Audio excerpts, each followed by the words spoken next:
Assalamu alaikum wa rahmatullahi wa barakatuh. Let me know if you guys can hear. Sounds working.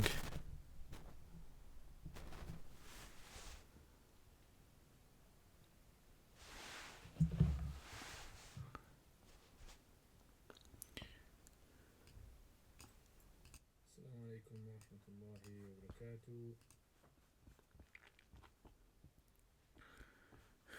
Alright, I think sound should be working then.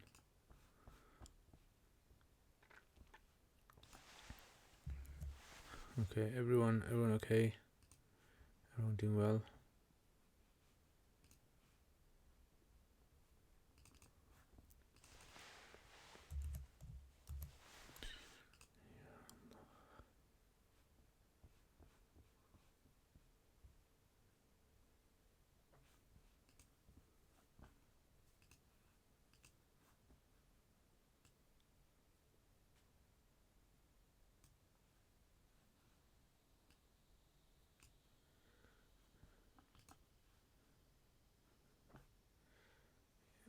Alhamdulillah, alhamdulillah. Okay, so let's start then.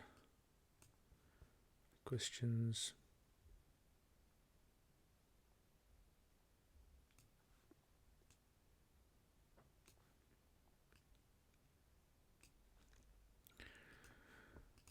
Wa alaikum assalam wa rahmatullah. Adil, Sufyan, Rapids. Alhamdulillah. Okay. So, hope you guys have been enjoying yourselves. So is the brightness okay? Is it too bright? Is it?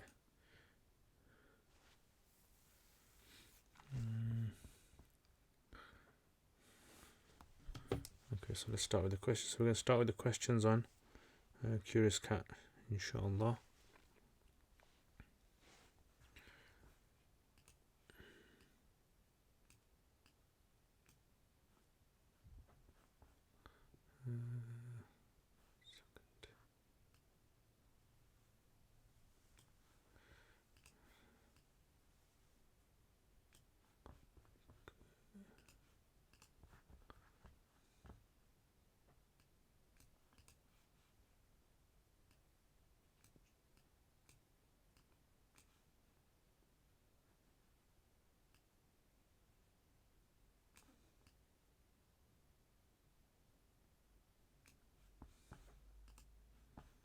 Okay, that should be better.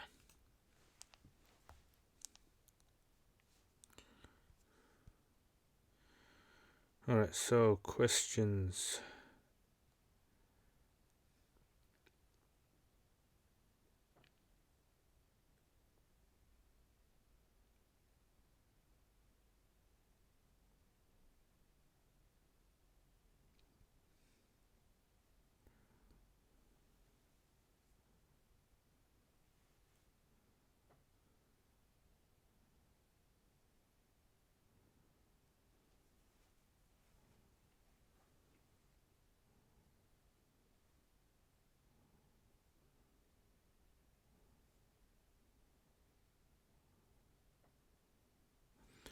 Alright, so Bismillah ar-Rahman ar-Rahim.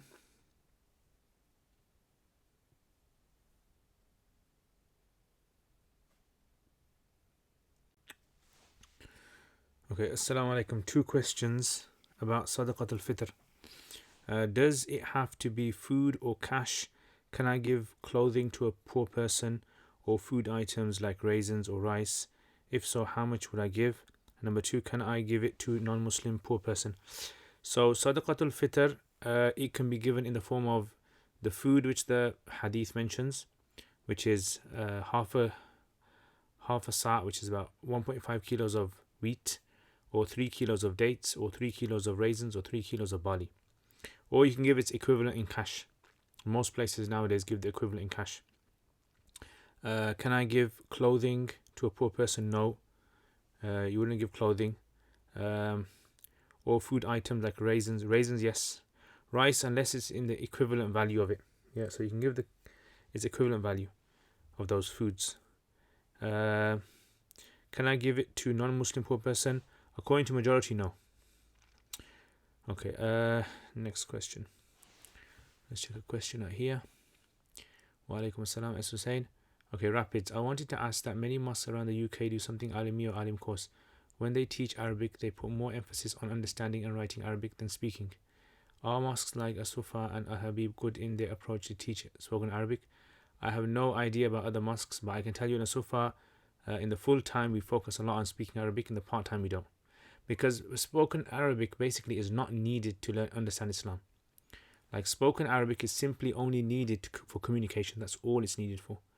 If you want to understand Islam, comprehension is the main thing. So spoken is just a bonus. It's just for communication. Like if you want to maybe, study with some Arab somewhere, then that's the benefit of it. Otherwise, there's no real you can say there's no real sort of benefit in studying, spoken Arabic. Besides that, yeah. So I know people, have this kind of assumption that they need to learn how to speak Arabic. For some reason in their mind, they think, to understand Islam, you need to speak, and you don't need to speak at all. From my experience, you do not need to speak Arabic, or you do not need to even understand through speaking Arabic. You need to, if you want to understand Islam properly, comprehension is important. Yeah, so reading and all that. Okay, dear Ustad, I have two questions regarding the recitation in Salat.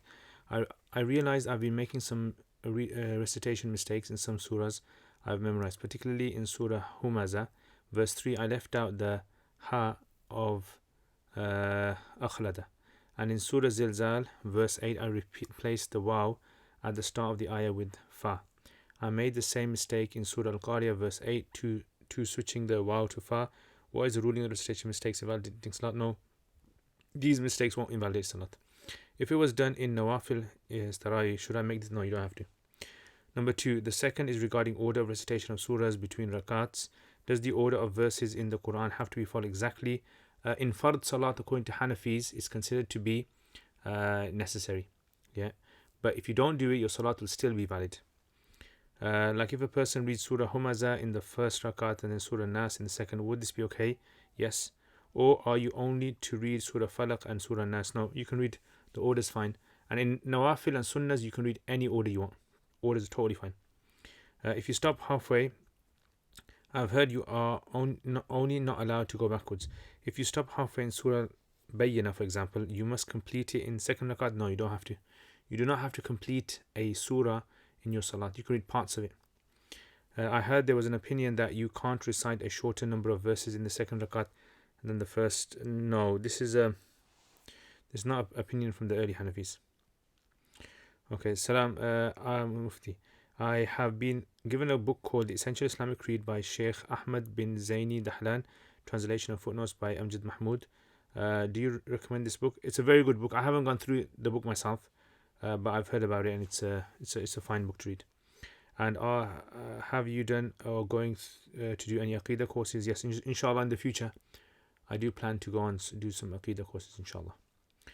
Okay, Salam. Is Zakat payable on property or land on your name but was not paid by you, i.e. someone else has bought it and put it under your name? No, you don't have to. You don't have to give Zakat on it. Okay. Hi, Aisha. Alaikum assalam. Umar Shahid. Wa alaikum assalam. How are you? Alhamdulillah. I'm very good, Umar. How are you? Is it allowed to watch movies and go to the cinema? Yeah, so movies are the same as can you listen to a tape recorder? Exactly the same. In the movies, if there's anything nudity, if there's any sort of like thing that is against Islam, then you simply forward it or you turn away, just like you would do in public. If you're going down the streets and you see something that you're not supposed to see, nudity or something like that, you turn away. Yeah, so it's the same concept. Zahra, wa alaikum assalam. Aisha, I'm really want to learn and complete my 8 years alima course. Please keep me your du'as. I need motivation. Inshallah. Ameen. May Allah make it easy for you. Patrick, wa alaikum assalam. What is the best sadaqah for a child? So, what do you mean, what is the best sadaqah for a child? If you can elaborate on that. Sheikh, is it okay to slaughter an animal for your child even when it is not naming ceremony? If yes, you can. So, sadaqah you can give on anyone's behalf. Yeah, whether they're alive or whether they passed away. Sadaqah you can do on anyone's behalf. It's totally fine. Nothing's wrong with it. Yeah, nothing's wrong with doing sadaqah in that way. So the idea of sadaqah, doing something which is the reward of it is passed on to someone else or in someone else's name, whether they're alive or whether they've passed away, is totally fine. Majority of scholars are totally for this. Yeah, so you can slaughter an animal and feed the meat of the animal to other people, whether it's poor people or normal people. You can give charity money, you can build a well for a community. All of these things are fine. Haytham, what are some tips on memorizing Fusha Arabiya vocabulary for a convert to Islam? So I mean, I don't know how much have you studied so far? Like, what are you on so far? What I would suggest is, normally if someone has started, study books like Qasasun Nabiyyin, Al-Qira'atul Rashida, Mukhtaratul Adab. All these three are written by Sheikh Abul Hasan Nadawi, and Qasasun Nabiyyin is designed for students who are learning Arabic. So it's very progressive. So it starts off easy, then it progresses, and it applies rules more and more as you go through. So I would suggest those three books in that particular order: Qasasun Nabiyyin, then Qira'atul Rashida, and then Mukhtarat al-Adab. Mukhtarat al-Adab is quite hard. Yeah, I've got a copy over here. There's something else. Maybe I'll show you later. But yeah, so that's what basically I'd recommend for someone to study. Yeah, and it's there are many other books out there. There are many other series out there that you can read. For example, right, any book by Kamil Kailani, right? Kamil Kailani is very good. Yeah, any book by Kamil Kailani, very, very good book. And you can even study things like, like this, the Saudi series. They've got this series on, and they've got like this adab section on there. So it's very progressive, starts off slowly and builds up. Or the other thing you can do is, children's books, Arabic children's books. Get a hold of Arabic children's books, which are according to their ages, and go through them, because they're Fusha anyway. Yeah. Okay. Right, next. Salam, Mufti. How do you recognize the 17 rules when reading the Quran? I can find the Mawsuf and Sifa from the two Dhammas, but how to do it when picking up on the other rules as quickly? So, I don't know where you've reached in the 17 lessons, or if you've completed them, but the 17 lessons are designed for a person to actually follow on. So if you've done all the 17 lessons, from lesson 12, what I do is I actually implement the rules in the Quran. So the idea of implementation is that the students can see how the rules are working. Yeah, so you go through them bit by bit, one by one. You're going through them, and then you start to see for yourself. Yeah, so I don't know where you've reached in this, but the idea is this. And then once you finish the 17 lessons, if you think you're weak, go over them again. Yeah, start again, go over them again. And by the end of it, if a person's gone through it properly, done all the homeworks, corrected all the mistakes, then they should be able to see a lot of the rules in there. Then follow it up with the Surah Yasin course and Surah Mulk course. Then you'll definitely understand. Yeah, the application of the of the rules. Okay, how long is your part-time courses so far in years? So if you want to do the whole thing, it's about 8 to 9 years. 8 to 9 years. Also, can salah be done for the intent of purifying another brother or sister's sins? So sins can only be one thing we have to remember is sins can only be rectified by the person who's done them. You can ask Allah, make dua to Allah to forgive them, that's fine. So that's allowed. We can make istighfar for other people.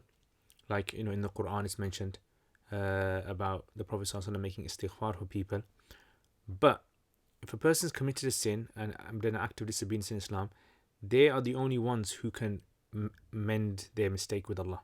Right? So they ask Allah sincerely, or they do good actions, and those good actions, they wipe away their sins. Do you know any good videos of tafsir in English? Recently a lot of people have been doing them in Ramadan. You got Mufti Abdul Rahman Mangera, you've got Sheikh Yasir Qadi, And who else is there? I mean, on my Twitter, someone actually, I posted this question and said, is there anyone that knows of any Quran series that people are doing? And there's quite a few responses. So these are the two I remember. And then there's other ones that you can follow on as well. I think Seekers Hub, they've also got free course on the Quran. So check them out. Otherwise, I don't know if someone's gone through the entire Quran in English. Maybe they have, but I haven't checked it out. I'm almost done with MB1, Medina Book 1, Jazakallah khair. Yeah, so, I mean, I have a course. So at the bottom, you can see at the bottom, there's a link there. And we have a 17-lesson course. And the 17-lesson course gives you, fast forwards you into the major rules and applies them in the Quran. If you're interested in that, check it out. It's £50 for the entire course. And you get TA support on a WhatsApp group. And you get your answers, your exercises marked as well, so you can check that out. Okay, next question. Salams, is there any specific time during the day or night that Salat al-Istikhara should be prayed? No, there's no specific time. The hadith just mentions to do it, whether it's night or day. Some scholars say that it's better to do it at night time when, a person's more kind of like in connection with Allah, is more sort of like hadir al-dhihn. So that's a good time to try it. But any time in the day, you can do it. Okay, so Salam, hope you had a good Eid. Yes, Jazakallah khair, had a very nice Eid. I want to start studying Islam further, but I am very confused where to go. Up until recently, I was convinced I want to study at Sufa, but have now come across the fact that they follow Deobandi Aqida. So first of all, I have to explain something to you guys. There's no such thing as Deobandi Aqida. I don't know who's come out with this Deobandi Aqida. This is I think this is simply like an Indo-Pak sort of like old sort of baggage that people have been importing and exporting with each other, and tennis matches they've been having on debates. I've studied 9 years and I have not studied once Deobandi Aqida. There is one book that the scholars of Deoband wrote, which was in response to a book that was written by a scholar in India against many of the scholars of Deoband. And he basically, this individual, he wrote a book, he wrote a refutation of the scholars of Deoband, and he took it to Saudi Arabia, and he got lots of scholars to agree to it. And then the scholars in Deoband had no choice but to respond to it. So that response, that book, that's the only one book of response, and it's got like 28 or 29 points of Aqida, which are held by those individual scholars who refuted. That's all it is. It does not represent, there's no such thing as Deobandi Aqida. This is a fallacy, this is something made up, this is just people going around without knowledge saying things. So yeah, so there's no such thing as Deobandi Aqida. At Sufa, we teach Aqida Tahawiyya, we teach al-Fiqh al-Akbar, yeah, and I think it's also in the part-time, in the full-time, they also study Ilm al-Kalam as well, right? So, is this correct? So, okay, so yeah, I mentioned to you, it's incorrect. I have seen many Deobandi Sheikhs teachers say things like Allah has the capacity to lie. I don't know who you've seen that says this. If you can give me about 5 names of people who have said this. Allah does not lie. This is a whole Aqida issue in Ilm al-Kalam, which is very, very confused by people. And unfortunately, what's happened is people who have this sort of deep enmity with one another in the Deobandi and in the Barelvi groups, they have some deep rooted hatred for each other. They just love sort of like putting a spin on things. And may Allah forgive them, and on the Day of Judgment, may Allah deal with them in a nice way. But I personally think that those people who go around for no reason causing a rift between groups of people and confusing the masses when you talk about complicated things on the mimbar, I think that is on the Day of Judgment, Allah is going to severely deal with those kind of people, whether it's a Deobandi background, Barelvi, Salafi, wherever you affiliate yourself with. If your intention is to do these kind of things, then like the Quran says about the rabbis of Bani Israel, that's why I feel. So yeah, so I teach there. I have studied in Pakistan, and that's my take on it. Okay, next question. Right. Okay, Bint Imran, Assalamu alaikum wa rahmatullahi wa barakatuh. What Usul Tafsir book would you recommend for a final year Alimiya student? Usul Tafsir. So why do you want to study Usul Tafsir? That's the question. Yeah, why do you want? So one is like Usul at Tafsir, which is trying to understand how tafsirs work. If you want to, if you're into that, then what I would suggest is a book called Manahil al-Irfan. Yeah, Sheikh Abdul Azim, Manahil al-Irfan. It's a very good book, very excellent. Itqan is good, but Itqan, I don't feel Itqan is a book that needs to be studied, right? And I personally feel that much better books have been written than Itqan. It's just because Imam Suyuti wrote it that people have this assumption that this is a really good book, and if you don't study this book, you won't understand Quran. I don't think so. I think that's just one of those kind of things that people who haven't really kind of read books on Usul al-Quran, Usul al-Tafsir, they just go around just like parroting it. And I don't think I personally feel Itqan is not really an amazing book. Manahil al-Irfan is a very good book, and also Fawzul Kabir is a very good book, and also At-Tafsir al-Mufassirun is also a very good book, gives you a very good insight into how tafsirs work. And the Muqaddimah of Tafsir al-Qurtubi and the Muqaddimah of Tafsir al-Tahrir al-Tanwir and the Muqaddimah of Ibn Juzay, these are excellent Muqaddimas. These are much better than Usul al-Tafsir books, in my opinion.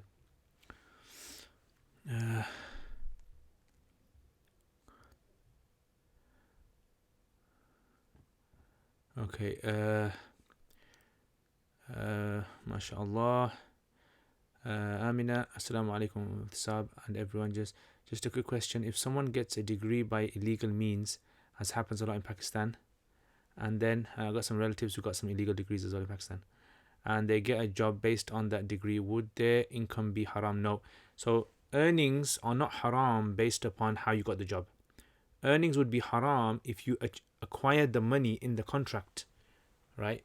By not fulfilling the conditions of the contract. Yeah, that's why earnings would be. So earnings got nothing to do with, like, let's say for example, tomorrow I go and I say I'm a doctor and I work in a hospital and I earn lots of money. Yeah, that earning will not be haram. Yeah, I'm going to be sinful for lying, but that's got nothing to do with the income. Okay, Azara, if something is already written for you, then how does it work when it is said dua can change things for you? So this is a very good question. This is to do with the question of Qadar, Taqdir. Okay, so Qadar, Taqdir is something which humans cannot understand, and humans will never be able to understand this. Right? Qadar is something which is beyond human comprehension, and all of these kind of like questions that come regarding Qadar. This is something the Prophet ﷺ, he warned the Sahaba. He said, do not delve in the Qadar, right? Because those who came before you, were destroyed because of this. Like they ruined their lives because of trying to figure out how the Qadar works. So Qadar is something which you don't even understand the slightest. It's like a tree basically. When you look at a tree, you can't see all the roots underneath, and you can't see how the branches grow. You can't see how the flowers grow. You can't see all of this.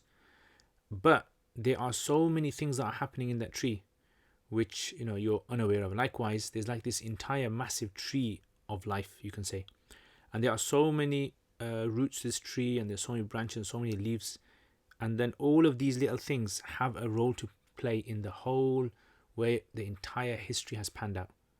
Like even now, for example, like look what's happening in the world now, COVID-19, or what's happened to that unfortunate George Floyd, or what's happening in America, or what's happening in the UK. All of these things, this is something which was being led up to. Yeah, and we don't understand how it all works. A car crash was partly responsible for this.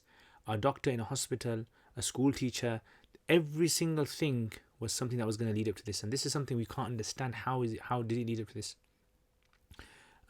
So this is why when we say things that when the Prophet ﷺ, he mentions about things that can alter the Qadr, there are layers of Qadar. There is a whole science of Qadar. Imagine first of all, Qadar we can't understand. Human brain capacity cannot understand it.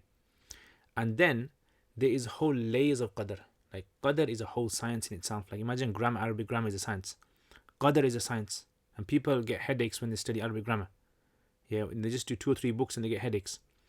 So imagine, a person who tries to study the Qadar. So Qadar has a science behind it, but that's a science which, maybe like a supercomputer would be able to understand it. That was made, but humans can't understand it. So this is why when the ulama say dua can change Qadar, what that possibly means, one of the meanings of this is that when you make dua to Allah subhanahu wa ta'ala, certain types of Qadar which are known as pending Qadars, right? They're pending, depending on the outcomes. It's like possible outcomes that you can have. This is what it's talking about.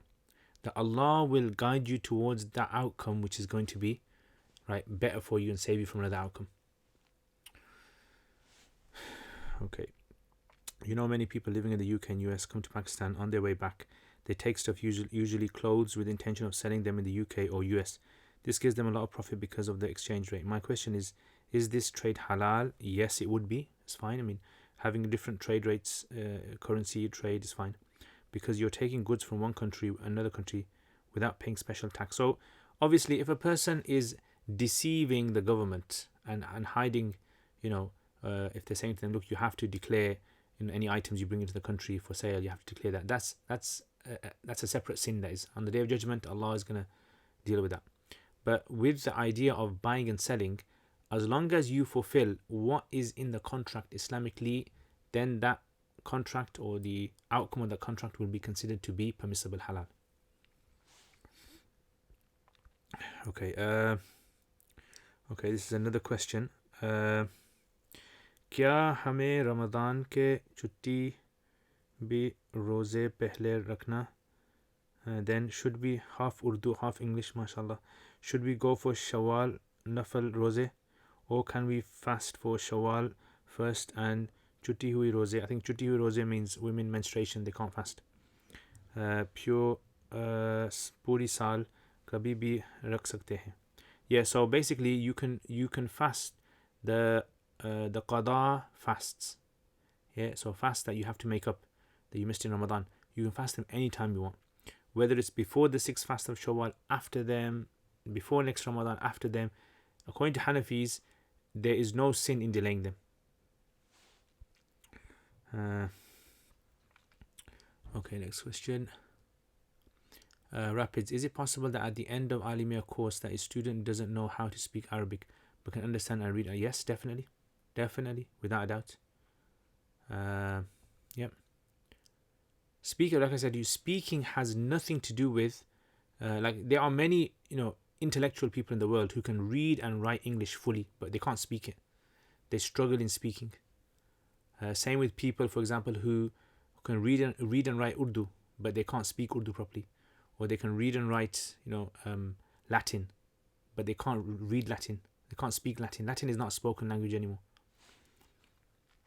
Okay, Noman Ali Khan, Hamza Yusuf has a lot. Okay.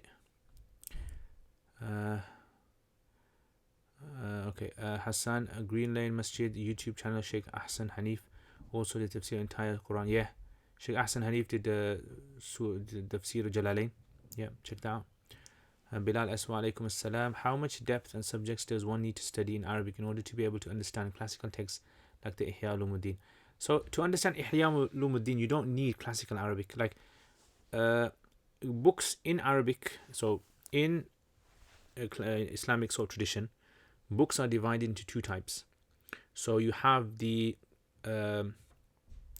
besides the Quran, obviously, besides the Quran and Hadith. So put the Quran and Hadith to one side. So you have other books of adab, which are books of literature to do with things like stories, poetry, and sort of like own personal writings of people in the past, drama, fictional stuff. And then you have textual Arabic, which is based upon a certain science, books that are written based upon certain sciences. So the latter, the books that are written on a certain science, you do not need at all to study the literature, Arabic literature. right? So imagine there's like 10 steps of mastering Arabic. You only have to reach step 4 or 5 to be able to read these books. Only problem with these books is you can't read them on your own. In most cases, you have to be familiar with how the science works. So you have to have studied them from someone, because there's lots of terminology in there which the author wrote, and he didn't write it for someone who hasn't studied the science from scratch. He's written it for someone who's already at a certain level. It's like, like certain books on engineering or mathematics or medicine. So if you know English, how much English do you need to know? Do you need to know Shakespeare English to understand these books? No, you don't. Right? But you have to have some sort of a past experience with the science in order for you to be able to understand it. But when it comes to other books, you need to know a very good level of adab, Arabic, classical understanding of Arabic, to be able to really appreciate the poetry and really appreciate the classical Arabic text. And all of this is in order for you to understand Quran and Hadith. That's the whole point of this. Okay, London, wa alaikum assalam wa rahmatullah. It's a pleasure to see you again. Jazakallah khair, London. MashaAllah, ahlan wa sahlan. I hope you enjoyed the rain. I hope there was rain down your ends today. I hope you and your family are well and had a great Eid. Yes, Jazakallah khair. Thank you very much. Wonderful Eid in isolation. Wink wink, isolation, one of those ones. We will. When will you continue with Mullah Ali Qari? Yes, so I've really been thinking about restarting that again. So at the moment, as I mentioned, I'm in the process of moving. So this is why my schedule is a bit here and there. But inshallah, once I've sorted everything out, then I'm gonna start again and I'm gonna do that course. But it's not going to be on a daily basis. It's just going to be like maybe once a week or so, because I've got all the other videos to make as well. The normal, scheduled videos I have. So if you guys are not subscribed to the channel, subscribe to this channel, guys. Hit the like button, and share the videos with as many people as you can, inshallah. And leave me suggestions as well, what kind of videos you guys think I should be making. Okay, right, next, Amina. And a question from my father: why do so many scholars in Pakistan say it's Islamically permissible to not pay income tax and even lie to the government regarding your income, not talking about tax? I don't know who says that, first of all. Sometimes what tends to happen is, I think a lot of people hear things on the mimbar, but just because they hear things on the mimbar, it doesn't necessarily mean the people on the mimbar are qualified people. So, I mean, I've never heard Mufti Taqi Usmani say it. Mufti Taqi Usmani is one of the leading scholars in Pakistan. If he said it, then I'd be shocked. So, I don't know. And to say, to even lie to the government regarding your income, I've never heard a very well-established scholar. I'm not talking about the ones on the mimbar. On the mimbar, anyone can sit on the mimbar in Pakistan and make a video and put themselves on YouTube, obviously like me. But yeah, Allahu Alam. But tax evasion in our modern government system, how is the government meant to spend money on them?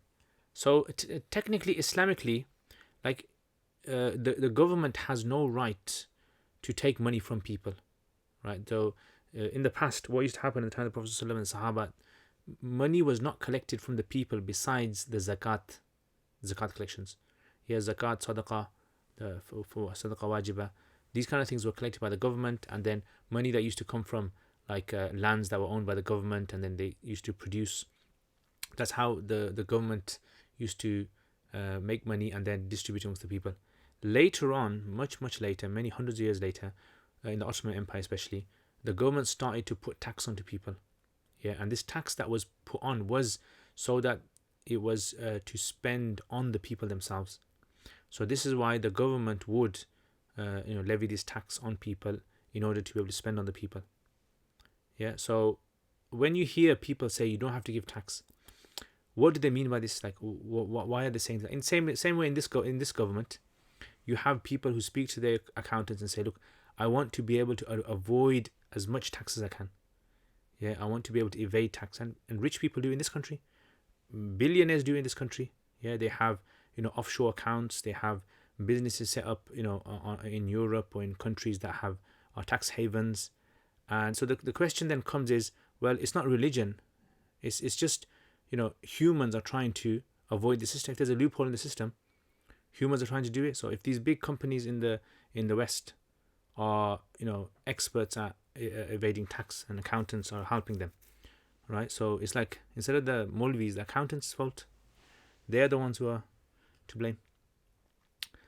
Okay, FIFA, can you speak about the dispute between Ghazali and the philosophers in simple terms? Yeah, so basically, Imam Ghazali rahimahullah. So let me just explain something to you, because this is a topic I haven't really spoke about before. So I think I'll take a bit of time explaining it. So when it comes to the idea of trying to understand how the entire universe works, there's two ways you can do it. Or classically, historically, there's two ways that this has been approached.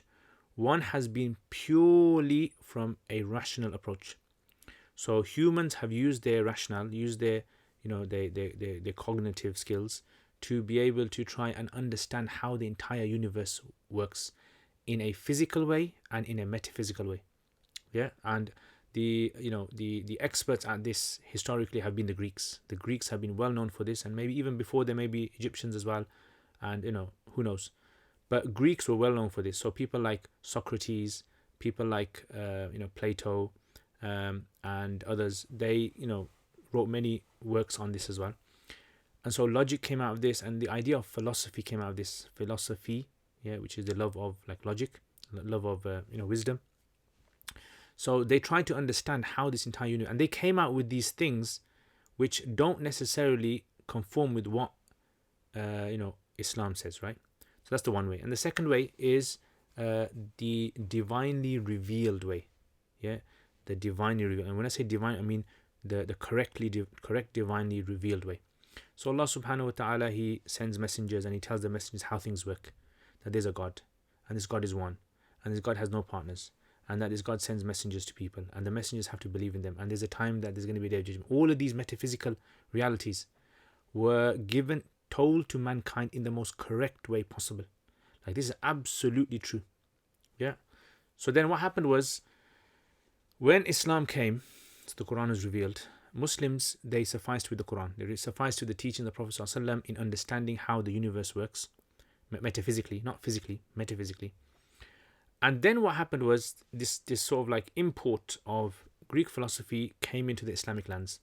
So it was like Muslims thought to themselves, well, why don't we translate the Greek works and see what they have to say, right? So we can refute them.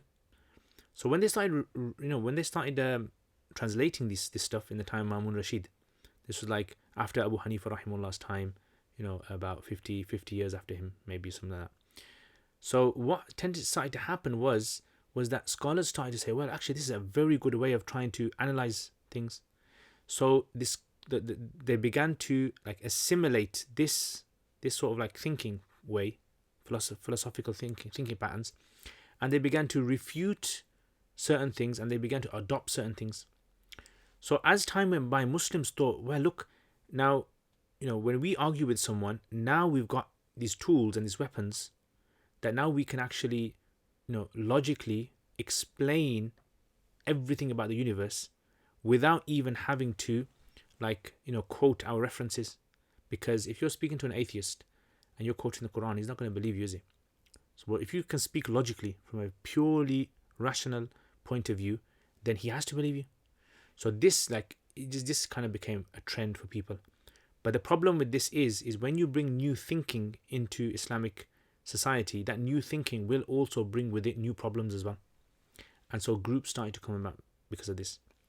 And eventually what began to happen was Muslims themselves began to differ on certain points. Imam Ghazali was an expert in philosophy himself, and he wrote books on it as well, and books on logic, etc. But the problem was, he reached a point when he realized that philosophy ultimately is a man-made construction. Yeah, it's a irrational construct of man.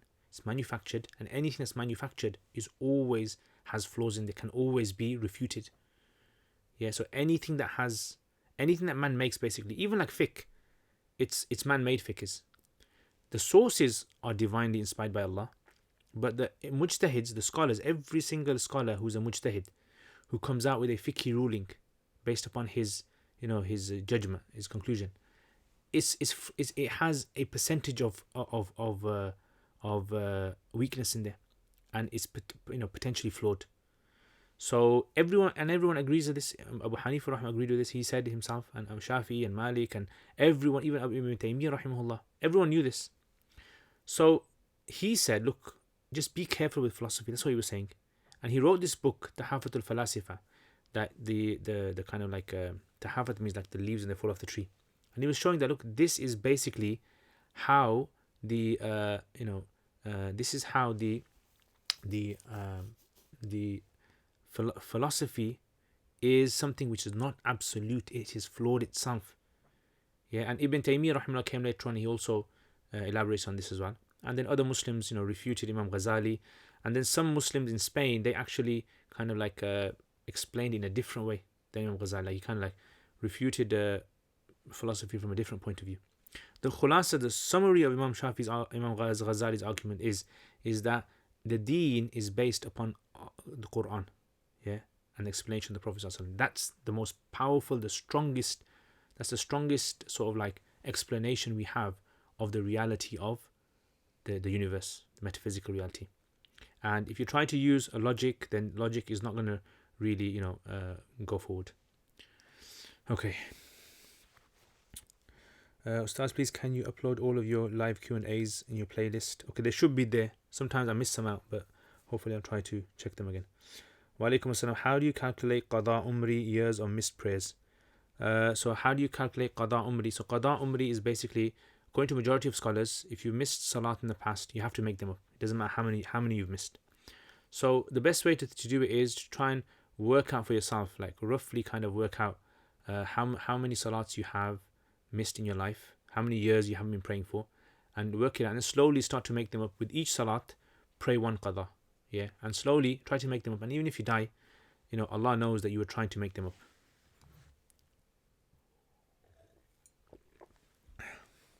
And there's some like apps you can get, people have made, that you can keep track of how many you've made up. And wa alaikum assalam wa rahmatullahi wa barakatuh. Do you know of any book containing detailed commentary on 99 names of Allah? So I don't know any English ones, but Arabic ones. The Imam Ghazali rahimahullah has actually a very good one. I think it's called Asna al-Husna, something like that. There's one Imam Abu Bakr al-Qadi, Abu Bakr Ibn Arabi. He's got one as well. I think it's called al-Qabas. Something like that. So these are two very good ones that I've seen. Besides that, I don't know who else has one. There's actually a sheikh in England, in London. His name is Sheikh Fadil Suleiman. He actually has done a whole series on YouTube in English on the names of Allah. It's very good. Yeah, so I would suggest checking that out. That's very good. And also, I think Sheikh Dr. Umar Ashqar, Dr. Umar Ashqar Jordan, he, in one of his series on Aqida books, he's actually gone through many of the names of Allah. You can check that one out. Okay. I have a question. What is the ruling on istighatha, meaning going to the graves and asking the dead to intercede and make dua to Allah? What is the position of the ulama of Deoband on this? Yes, the Spubs people have PDF where they say that one of the founders of Deoband believe Allah could lie, but don't listen to those people. They are probably deceiving them. Okay, so I've mentioned this, and all you guys know how many times I've explained the masala of istighatha and Tawassul in the past before, but take a deep breath and do it again. Okay, so the whole point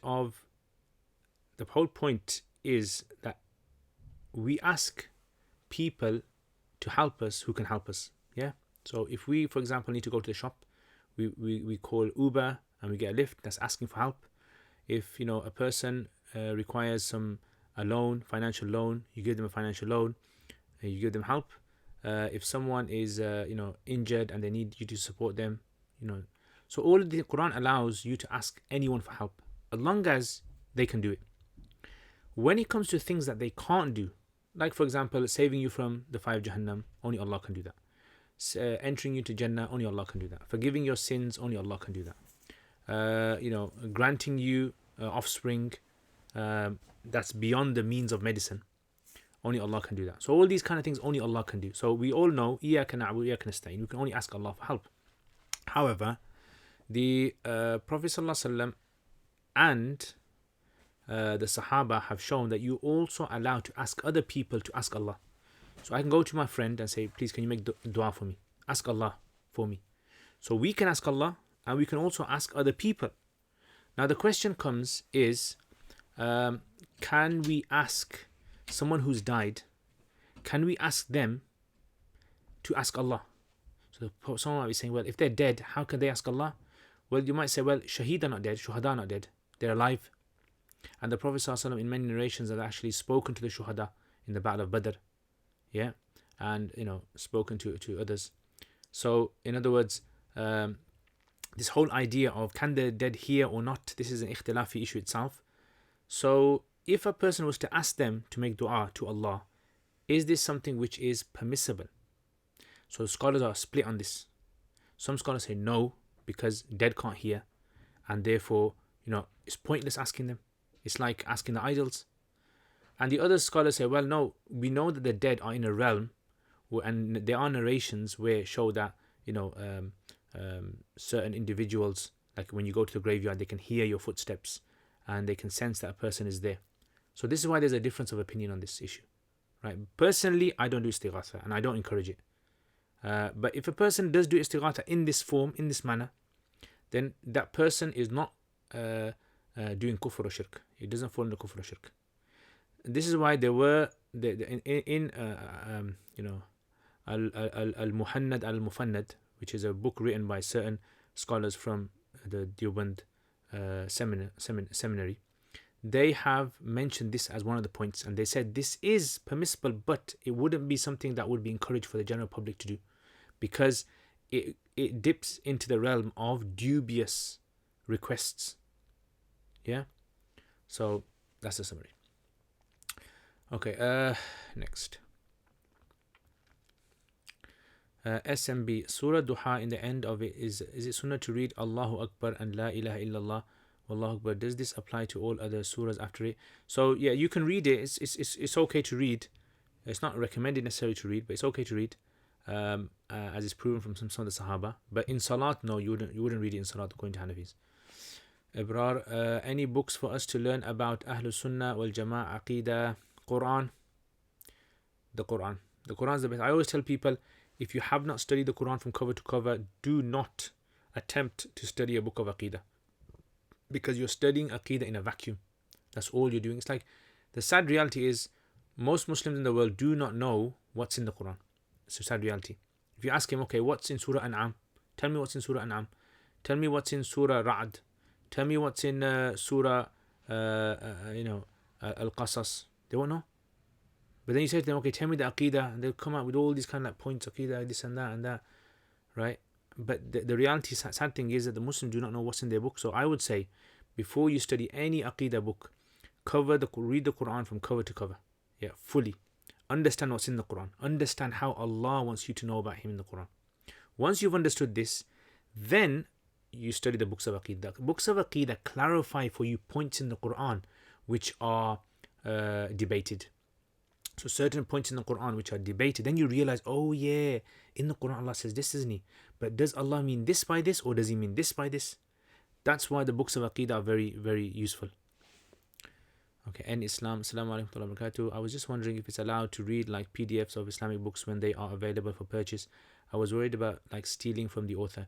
So according to many scholars, this wouldn't fall under stealing, because you're not taking something which is stealing. Would be taking something which is protected by them, like it's in their house and you break into their house and take it from them. However, morally, many scholars say this would not be a good thing, especially if the book is easily accessible, like it's easily available for a person to buy this book. Then rather buy this book, especially when it will help the author to write, because a lot of authors, they put so much effort into publishing a book and so much money has to go into editing and writing the book. It's just kind of like sad that a lot of people will rather take the PDF. But if the book is something very expensive, it's hard to get, right? It's like a £500 book or £100 books for one volume, and you can't afford that, then I wouldn't see a problem as taking the PDF. Okay, SMB. If semen comes out during stool, does it require ghusl? No, unless a person had, a sort of a sexual gratification from that. Fazal, what does the Quran challenge mean when it says bring something like it? So this is a topic. This is a very big topic, and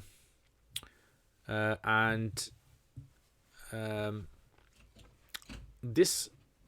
See, this is going to take me a long time to explain. I've tried to explain it before as well. Well, I'll try. What I'll do is just remind me near the end, because I want to try to answer everyone's questions. Yeah, because if I spend too much time on someone's, because I don't think this is a really needy question at the moment. So if you wait till the end, and if I do get chance, remind me in the end, and I'll answer this question, because I think there's in the Curious Cat someone asked a similar question as well. Okay, Rapids. When an alim or an alima graduates, what should he or she do? Should they learn the meaning of the Quran in depth, etc.? So what you can do is watch my video on what is the alim course about. So I've done a whole 4-part series on what the alim course is about, and I explain everything that a person studies in the alim course. So check that out, inshallah. SMB, before iddah ends, if the husband wants to be together. SMB, you and your random questions, man. I don't know where you get your random questions from. Before the iddah ends, if the husband wants to be together again, is it allowed? Yes. If it's a marriage which is called a revocable talaq. FIFA Sheikh Asran has a video on YouTube where he responds to a fatwa from a Sufa Institute that is possible for Allah to like, and he has taken it down. That's the thing, isn't it? Yeah, he's taken it down. So see, this is why, like I said to you, this is like an Indian Pakistani sort of debate, and there's certain individuals in the Brelvi community and in the Ubuntu community who just like to spark this kind of things and enjoy sitting down together and saying Brelvis are like this and Deobandis are like this and they're like this and they spend their whole life, 30 years, 40 years, just talking about the same, so like nitpicking the same things. And like I said, if you want to make academic sort of like issues, if you want to make academic issues a big, in your own sort of like circles and communities, which are supposed to be kept academic, and they're not supposed to be, introduced to the public, because it's going to cause lots and lots of problems, then, go ahead. SMB, if insect goes through the ears or mouth accidentally, does it break the fast? If it goes in the mouth and a person swallows it and a person knows, then yes. London, if a person is unable to fast 6 days of Shawwal during the month of Shawwal, can she take Imam Malik's position and fast after the month is over? Allahu Alam. I don't think so. I mean, see, this is not really a kind of major issue. This is not a major issue. If a person wants to do that, inshallah, maybe Allah will accept him. Yeah, try it. Have a go. You'll find out the day of judgment. That's the main thing. MK, assalamu alaikum. Have you got a backlog of questions to answer via email address? What time frame are we looking at? So I don't usually answer emails. If people send me email questions, they just kind of get saved, because the problem is when I answer people through live stream, I can express the answer very easily. I can explain it with more emotions. But when I answer questions through emails, what tends to happen is I can give short answers. So if it's like a yes or no answer, yeah, I can do that.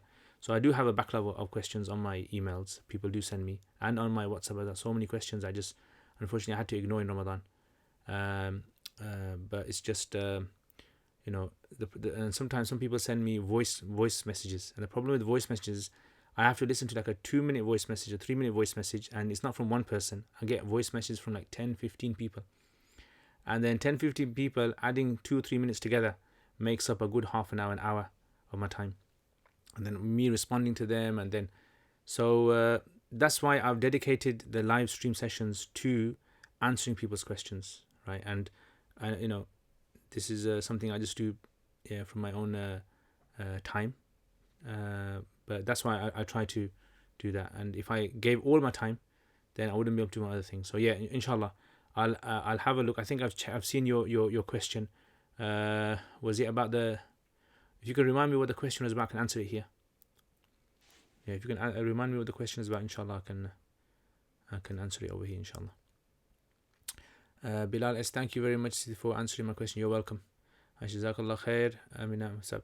They spoke to a Mufti Sahib in Jamia Ashrafiyya, and the Mufti Sahib said that, Wallah alam, I don't know.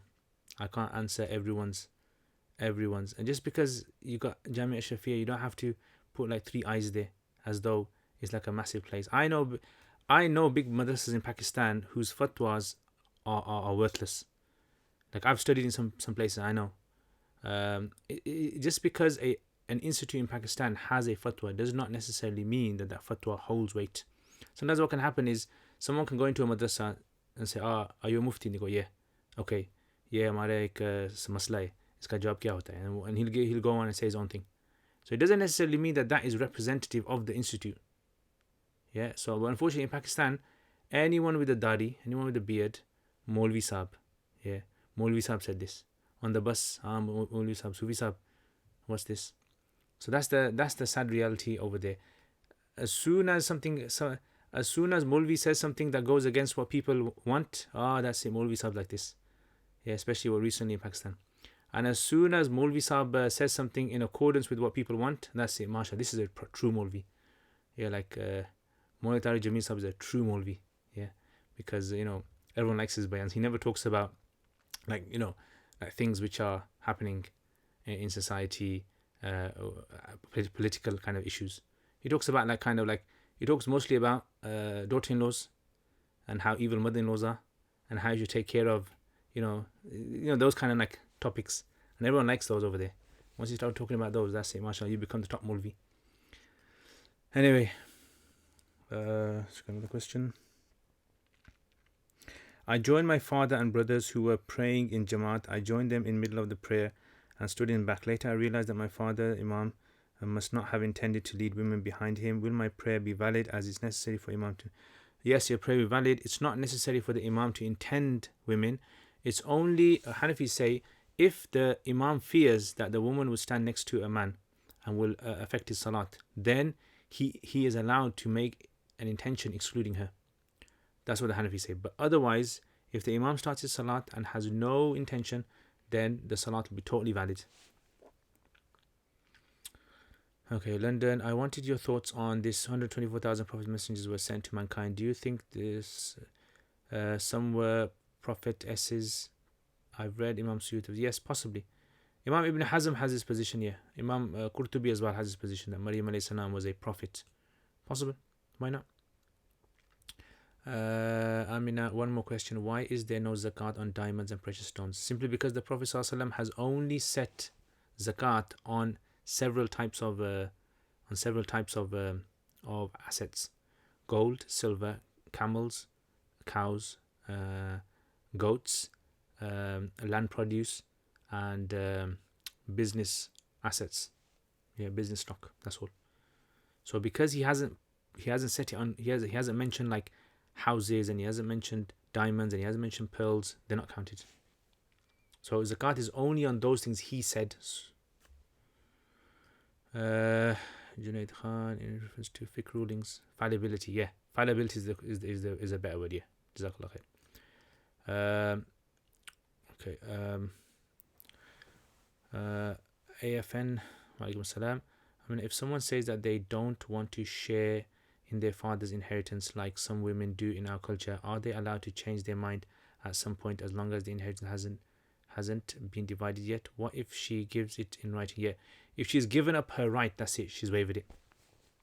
Yeah, once she gives up her right, it's waived, and that's it, it goes.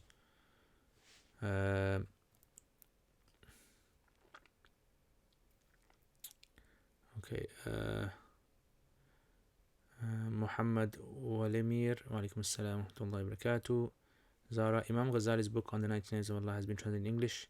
I want to know if judgment will be passed on Judgment Day, then why do people say when a person has passed away because this person was pious, they are in Jannah? So it's just, it's just out of hope. Like the same when people say this person's shaheed. No one knows someone's shaheed except for Allah. So people say this person's shaheed, it's just we hope he's shaheed, inshallah. So inshallah they're in Jannah. So it's just that people have this hope. And I think a lot of people, you know, if someone had a sheikh that they've been following for the past 20, 30 years of their life, and that sheikh dies, do you think the follower of that sheikh is going to say he's gone hell? I don't think so. Yeah, that person's going to have so much love for that sheikh that they're gonna obviously say this guy is gone Jannah. Because why would they make him their sheikh? Chasing supercars. Wa alaikum assalam. Would you let your daughter marry a black man? Yeah. First of all, I don't have any children, but if I had a daughter, may Allah grant me a daughter. If I had a daughter, I would. If the black man is a good guy, I would marry him. Why not? What's wrong with that? Is that trying to test me or something whether I'm racist or not? I think that's a very cheeky one there. Yeah, to kind of just test me. Oh, will he say no? I'm not going to marry my daughter to a black man. Okay, would I marry my daughter to a Russian man? Would I marry my daughter to a Chinese man? Would I marry my daughter to a disabled man? Would you marry your daughter to a disabled man? Would you marry your daughter to, you know, someone who was in a wheelchair? So these kind of questions that people try to, you know, ask scholars and trick them. Yeah, I think personally, I think with the issue with George Floyd issue, I think the stupidity of a lot of people has come out. Because as soon as something happens in the world, all of a sudden they go crazy and they start saying, you know, crazy things about their own communities. So I think that just shows how foolish we can become when we don't know how to deal with problems. So as soon as, for example, the George Floyd thing happened, right, let's start, you know, exhuming all of our, you know, our cultural problems, all the problems in Pakistan. Let's take out all the racial problems in Pakistan. Let's take out all the racial problems in Bangladesh. Let's take out all the racial problems in our community. This thing, something that happened in, like, you know, I don't know, 18th century. Let's take that out as well. It's like, why are you mad? Yeah, so the same thing happens here. Why don't Muslims marry their daughters off to black people for? Like, why don't black people in Africa marry their daughters off to Pakistani people? Some people might not want to. Some people might just want to keep in their community. I know some Bangladeshis who will not marry from another village. I remember this one guy. He goes to me, "Oh Sheikh, I want to get married." He's Bengali. Oh Sheikh, he goes, "I want to get married," and I go, "You know what? I've got this rishta, yeah, excellent rishta, yeah." So he goes, "Oh, by the way, where is she from?" I go, "Oh, I don't know where she's from. I'll find out." So I asked this other guy, and he goes, "You know that guy? He's not going to marry her because that girl is from a different village in Bangladesh, and they don't marry each other. There's a particular certain community in Bangladesh who will not marry from this other community." And I think, you're joking? I thought, to me, I mean, I thought all people from Bangladesh, their tradition the same. You know, that was my ignorance. Then I realized we have the same problem in Pakistan. We have the same problem in India, the same problem in the UK as well. That certain communities do not want their daughters to get married outside of their own little, like, you know, bubble. That's what it is. So it's not to do with race. It's not racism. It's just that's their culture. That's how they are, right? It might not be race. Might be racism. Yeah, it might not be racism. It might be something else. It might be a historical feud they had. Okay, our note. Was Rasul Nuh alayhi salam flood global or local? Allah knows best. Only Allah knows. On the day of judgment we'll find out. Some say it's global, some say it's local. Caps Lock Islam says, in today's society, what place should a teacher of Islamic sciences have in relation to a seeker of knowledge? What place? I don't understand. Nowadays, I feel we students are doing more reading on our own. Do you think this is good or is it? So a teacher, so look, the whole point of a teacher is like a guide. Your teacher is like your sat-nav basically. So your sat-nav gets you to your location. Once it's got you to your location, you don't need your teacher anymore. Does that make sense? So the whole point of having a teacher is not to worship your teacher, or is not to kind of boast about everyone else that, look, I've got this teacher, this is my teacher. Yeah. So some people say to me, "Oh, have you studied by this person? Have you studied by this person?" I say, "No, I haven't. Right? I don't intend to." The idea is that you study by someone, you study by someone that gives you a guidance in that science, like an expert in Nahu, an expert in Sarf, an expert in Fiqh, an expert in Tafsir. They guide you all the way. Once the guidance finishes and they've guided you as much as they can, that's it. you benefit from the teacher. Obviously, you don't just kind of like reject your teacher after that and kick him out the, say, yeah, the fawja. Yeah, kick him out the house. You respect him. You have respect the rest of your life. You're indebted to him. So that's what you need your teacher for. So every major science in Islam, you need to have a teacher to study the basics. You need to have a teacher. Yeah, and when I say basics, I mean like, level 1, level 2, whatever levels. Yeah. Yeah, and a lot of self-reading without studying the science is very dangerous. And that's what a lot of people do online. A lot of people, what they tend to do is they will study something, like read PDFs and they read articles, and then they'll come up with their own conclusions. They'll hear one sheikh and that's it. They read one article and start refuting Sheikh Hamza Yusuf, or they start refuting Mufti Menk, or they start refuting so and so, and they haven't like studied properly, thoroughly. And you think to yourself, what's wrong with these guys? Okay, MK question. A lot of sheep in this country are docked. However, I have read that the tail cannot be docked in order for the animal to qualify qurbani. Is there any way around this? Yeah. So see the question. So the question is that why are the tails docked? So according to Hanafi fiqh, if the tail or ears or any part of the animal is docked, and it creates an aib in the animal, like it creates a defect in it, you can't do qurbani of that. You can't sacrifice that. But if the docking is done to save the animal from a possible sort of like illness or infection, which most I think that's what they do when it comes to the tails of sheep in the UK. That's what they do. They do the docking most likely because the tails are quite long. So when they do feces, the tails become affected with the feces, and they become infected. So once they become infected, it creates an illness in them, and then it has an effect on their intestines and liver, and then the animal potentially cannot be eaten as well because it can pass on to humans some illnesses. So by law, I think it is, many of the sheep have to be docked, and it's like a very large amount of it's docked. So this is why Mufti in India, I spoke to someone about this as well. Mufti Mujahidul Islam in India, who's passed away now, he gave a fatwa of the permissibility of this. He said it's allowed according to Hanafi fiqh, because Hanafi fiqh, they don't allow the cutting of animals, extremities. If it's gonna cause it an aib, it's gonna look less animal than another animal. But this is fine because this is to remove the aib. Okay, Abrar, I once read that the Prophet ﷺ once missed 2 rakats and made up 2 rakats after taslim was made. As Hanafis, what do we do regarding missed rakats?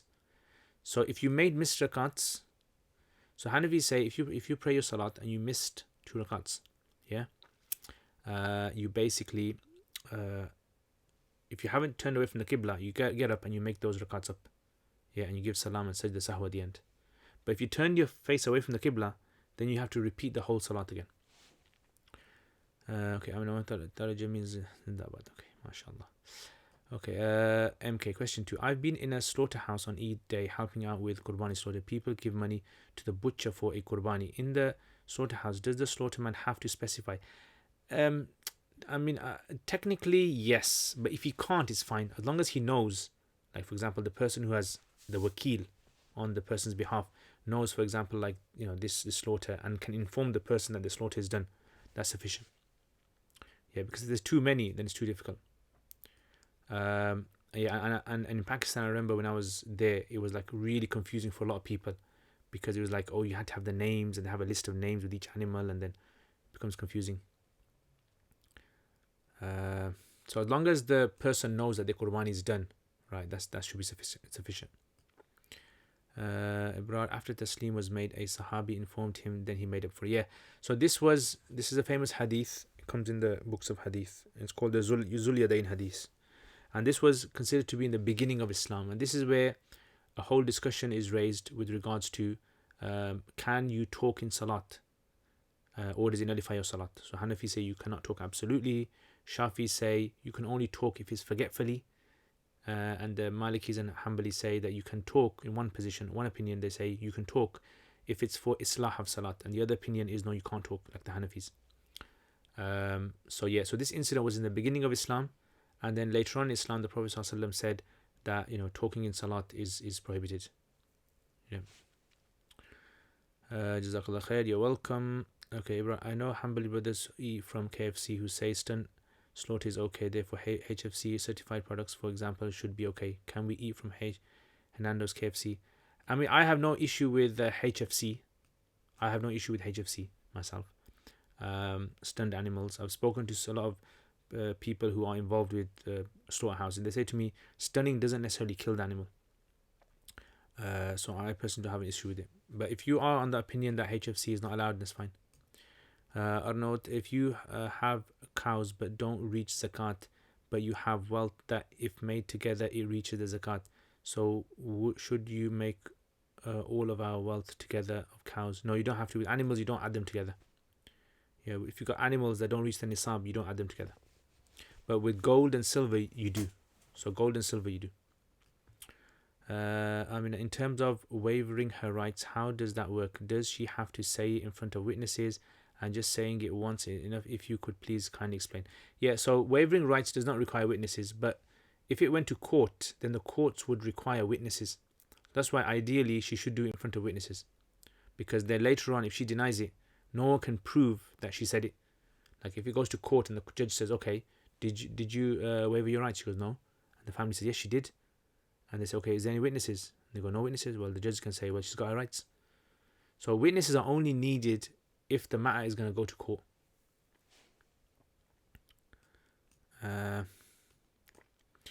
Okay, Arnaud, can you delay zakat? For example, if you have to give zakat in Rajab, but you delay to give in Ramadan. Yes, you can, but you have to work out your zakat on your date. So if your zakat date is in Rajab, you have to work out the amount you owe in Rajab. But then you can delay payment later on. Like the distribution can be done later on. Wa alaikum assalam, HK. A great answer on the marrying a black person question. These people will always try and put you in a group so they can call you and send you to criticize you. Yeah, and unfortunately that's the problem now. It's just like, because this racism thing is going around now, everyone's trying to see who's racist. It's like no one's trying to see who is a normal person. They're all trying to see who's racist, and they'll try to catch you out for the most weirdest thing. They'll try to catch you out. Yeah, and it's a sad reality. And when Muslims do this on social media, and they like parrot it, and they kind of like say things, and you're thinking, oh, why are you saying these kind of things for? Look at what you're saying. And the argument. If someone brings an argument against Muslims on certain things, how are they going to answer it? Yeah, anyway. Rapids, how can one understand the Quran properly after learning Arabic? So you need to, Rapids, mashallah, you got a lot of questions about Arabic. You need to watch my video on what do you learn in the Alim course. Yeah, so in there, inshallah. And I suggest join my course, join my Quranic Arabic course. It's £50. Yeah, 17 lessons. And in that 17 lessons, inshallah, once you finish the 17 lessons, you ask me this question again, and then you're going to be able to answer it yourself. Yeah, it's like the masala of the mango, isn't it? If you haven't tasted a mango, I can talk all day about a mango, but you never will understand the mango. You have to taste the mango to understand. Okay, so he can give any one of the carcasses to any of his customers. No, to give it to the customers, then he has to, see, this is where the problem arises.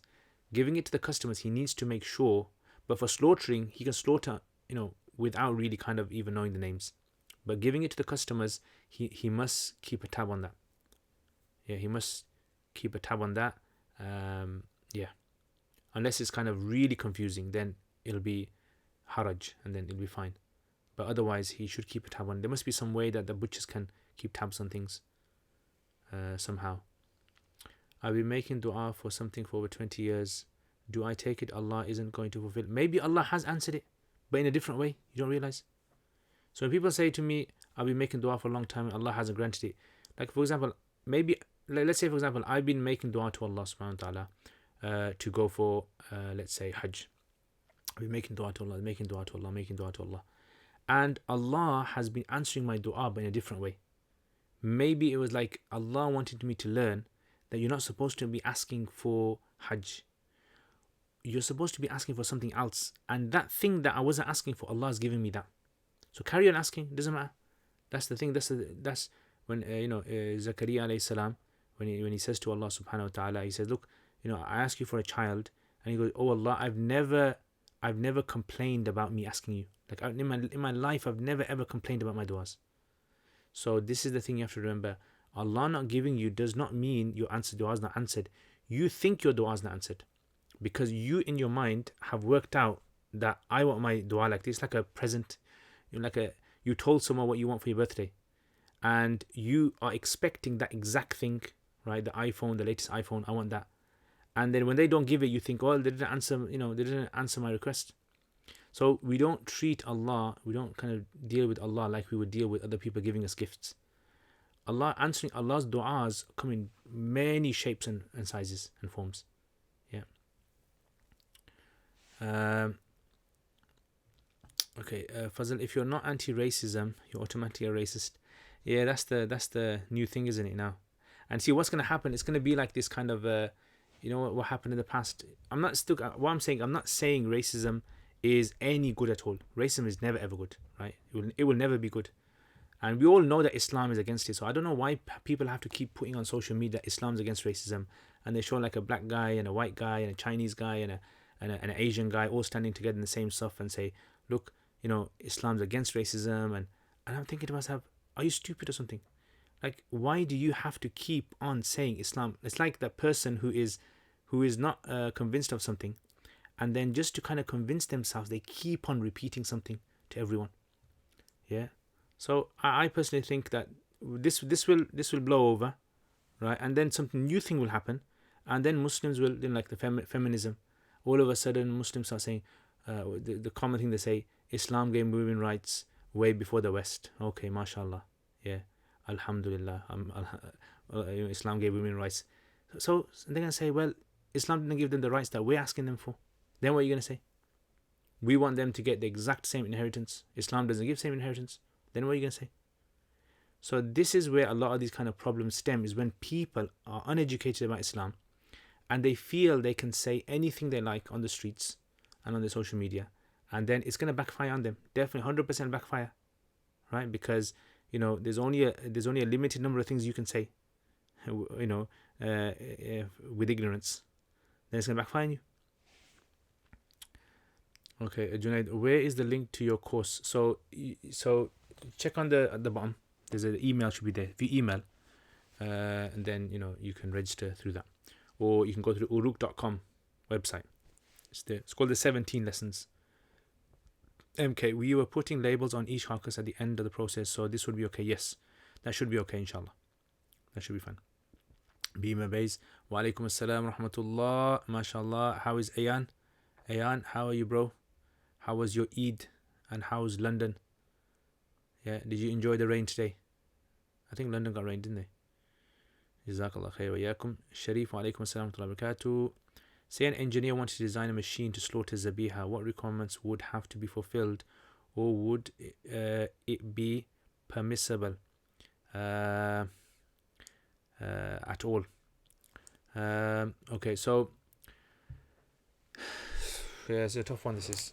Okay, what I'm going to do, I'll have a little break now. Yeah, I'm going to have a little break, and then inshallah I'm just going to finish off the rest of the questions after. Yeah, so I'm going to have a little break. It's going to be for about 5 or 10 minutes. 5 minutes, 10 minutes. And then I'll just finish off. I'm just going to go up to 11:30 and that's it. Then we're going to finish inshallah.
Assalamu alaikum wa rahmatullahi wa barakatuh. Okay, can you guys see? Should be able to see, inshallah.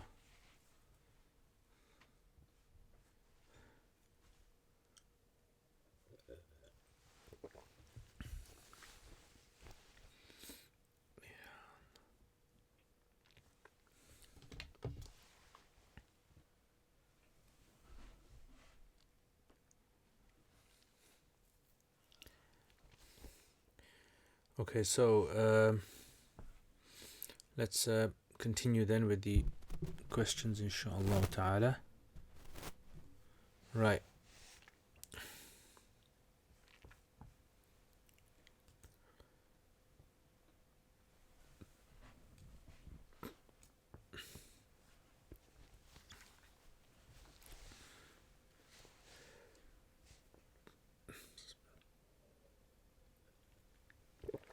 Okay, let's do some curious cat ones then.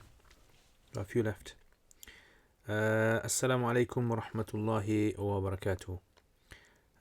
Ustad, can clarify something I heard. I learned that Umar radiallahu anhu hit Fatima, which caused her to lose her baby son and later her own death.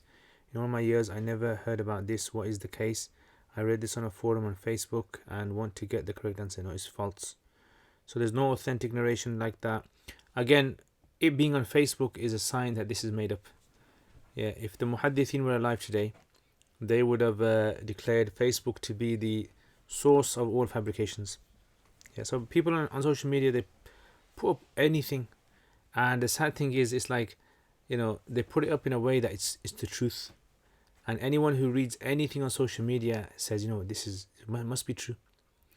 I personally, on my own like Facebook feed, I would say 80% of what I read on there is either made up, is partially fabricated, or the facts have not been fully explained. 80% of the stuff on my social media, I would say, is like that. Unfortunately, people, and I don't have time to tell each person, look, please, this is wrong, or go and check this out, or when you bring these facts and figures, or they bring a newspaper article, or they bring like a statement and underneath it says Shafi said this, or Ghazali said this, or Bukhari said this, or Ibn Hajar said this. Who is going to in their own mind go to check these things? I mean, the other day someone contacted me and said to me, oh Sheikh, I heard in a particular book this statement is mentioned, can you please verify it? Now you see, what's going to happen is, for me to verify this statement, I would have to go find the Arabic book. I would have to flick through the Arabic book, and the book is going to have, like, you know, that particular book that he was talking about was at least 4 volumes long. I'd have to flick through the 4 volumes and have to find that one passage, right, to answer his question. Now that would obviously waste my time, and it would eventually lead to, the answer would simply be the translation that the guy read online was a mistranslation, was a wrong translation. And, you know, what was the whole point of that? Yeah, it's just wasted both of our times. So I think a lot of things that people put up, I personally on social media, what I do now is, if someone puts up too much stupid stuff, I either unfriend them or I snooze them for 30 days. Yeah, so snoozing them, you know, and you know, this is the kind of like thing that is a ni'mat on social media. Okay, so Mufti Saab, please answer my urgent question. Is it allowed to pay zakat on behalf of deceased if he has not left wasiyah to do so? So you can try paying it, but it won't be counted as being paid. Only Allah can decide that. So zakat can only be paid if the person has given permission. So if a person is dead, you can't get permission from them. So if you do give it and you hope on the Day of Judgment Allah will forgive them, then that's possible, the scholars say, but legally it won't be considered to be. Okay,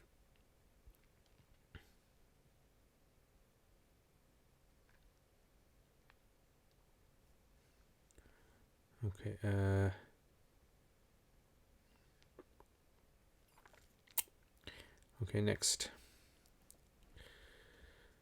Dear Ustad, if a multiple oaths that I broke in the past, do I have to give only one kafara, like in kafara breaking fast, or multiple kafara, one for each broken fast. So technically, if a person has broken, the Hanafis, there's two positions the Hanafis have. If a person has broken many oaths, right? If you break an oath, then you have to feed 10 people or clothe 10 people. If you can't do that, then you have to fast 3 days. Okay, so if you've broken an oath, and if you've broken 10 oaths, let's say, what do? You have to do 10 sets of those. So some of the Hanafis say yes, you have to, because each one necessitates. But some of them have mentioned that if you have multiple that have collected, then one would suffice all of them. Yeah, so what I would say is, if you have lots and you can't remember how many, then one would suffice, inshallah.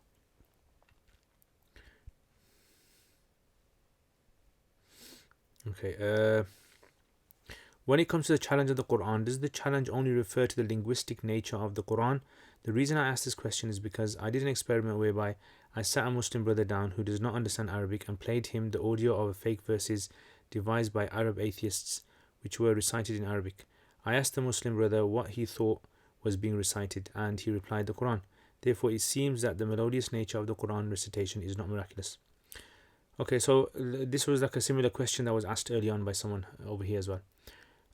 Now, when we say that the Quran is a miracle of Allah, most Muslims will not be able to see that miracle. Like most Muslims today will not be able to see, and it's not a problem, because most Muslims' understanding of Islam is based upon what they hear secondhand. Yeah, it's like a secondhand sort of understanding. Yeah, so most Muslims get their knowledge from, like speakers, online, social media, or stuff like that. And then you have a small number of Muslims who will actually go and then they'll start studying rigorously to try and understand the Quran itself in depth, understand everything as much as possible. They want to try and understand the Quran like the Quran was revealed to the time of the Prophet ﷺ. So like the people in the time of the Sahaba, how they understood the Quran, the aim is to try and understand the Quran like that. That's the whole aim of, this answers that Rapid's question. The aim of Alim course is to try and understand the Quran like it was in the time of the Sahaba. That's what you're trying to do. Put yourself in the shoes of Sahaba, which takes a long time. Yeah. Now, do we need to know that the Quran is a miracle? No, we don't need to know. So like when the Quran is being revealed, the primary source of the Quran being a miracle was for the primary recipients was those who were in the time of the Prophet ﷺ. It was for them. Why? Because the scholars say that when Allah subhanahu wa ta'ala, He sends a messenger, then there's lots of people who can claim that they're from God. Many people can claim that, look, this is my God, idol, or this tree is my God, yeah, and I'm a messenger. Anyone claim that? But no one can prove their claim. No one can prove their claim. Yeah, because it can always be disproved. Like we said earlier on, humans are all fallible, and then all humans will be able to, be tested in that fallibility, and they'll be proven wrong. But if you can come out with something which humans cannot do, cannot replicate, then that shows that this person is unique in that ability. Yeah. So when Allah subhanahu wa ta'ala, He sent the Prophet sallallahu alaihi wasallam, Allah sent him with the Quran, and the Quran was proof that the words, what the Prophet sallallahu alaihi wasallam was saying to the people, the message, is true proof. Now, how is the Quran a miracle? So the word miracle is actually wrong. We shouldn't even be using the word miracle. But unfortunately, this has become in our vocabulary, and this is the word that we always use. The word that we should be using is mu'jiz. Mu'jiz means to incapacitate everyone else. So the Quran, it incapacitates all humankind from being able to replicate it. No human is able to replicate the Quran. Now, this meaning of not being able to replicate the Quran, what does this mean?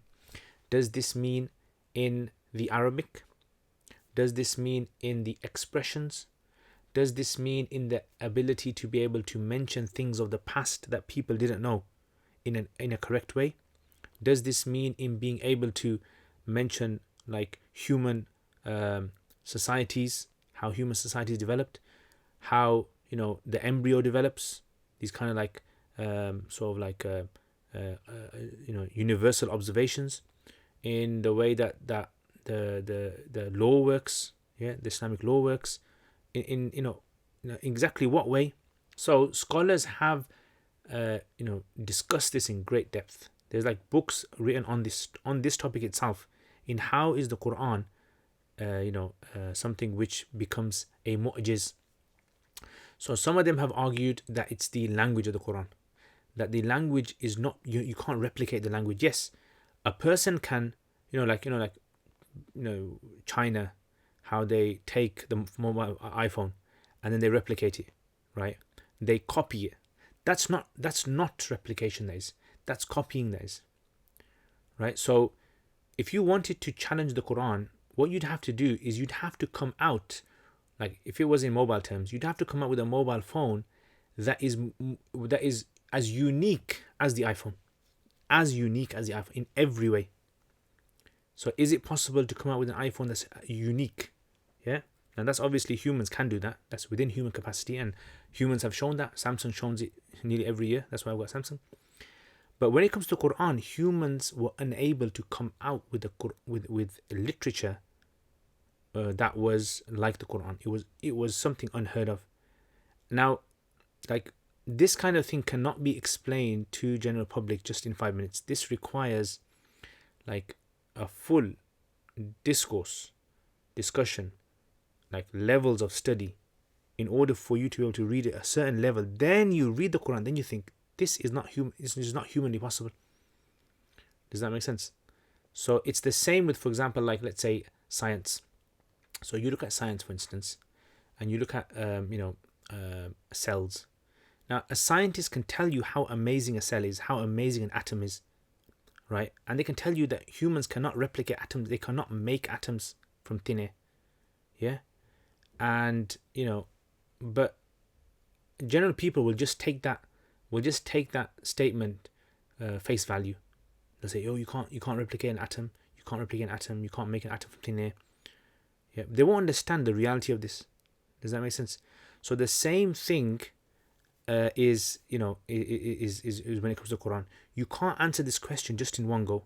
Like, there are atheists out there on YouTube who try to come out with something. Every time I listen to those kind of things, one that came with the Corona one, Surah al-Corona, something like that, and it sounds like Quran. That's fine. We don't have an issue with that. It can sound like the Quran, but there's lots of things that sound like the Quran. Sounding like the Quran doesn't necessarily mean that's a miracle at all. And even if you take some random words from Surah Baqarah and some random words from Surah An'am and some random words from another surah, and you put them all together and you make them sound, that's also possible. But that's not fulfilling the challenge of the Quran.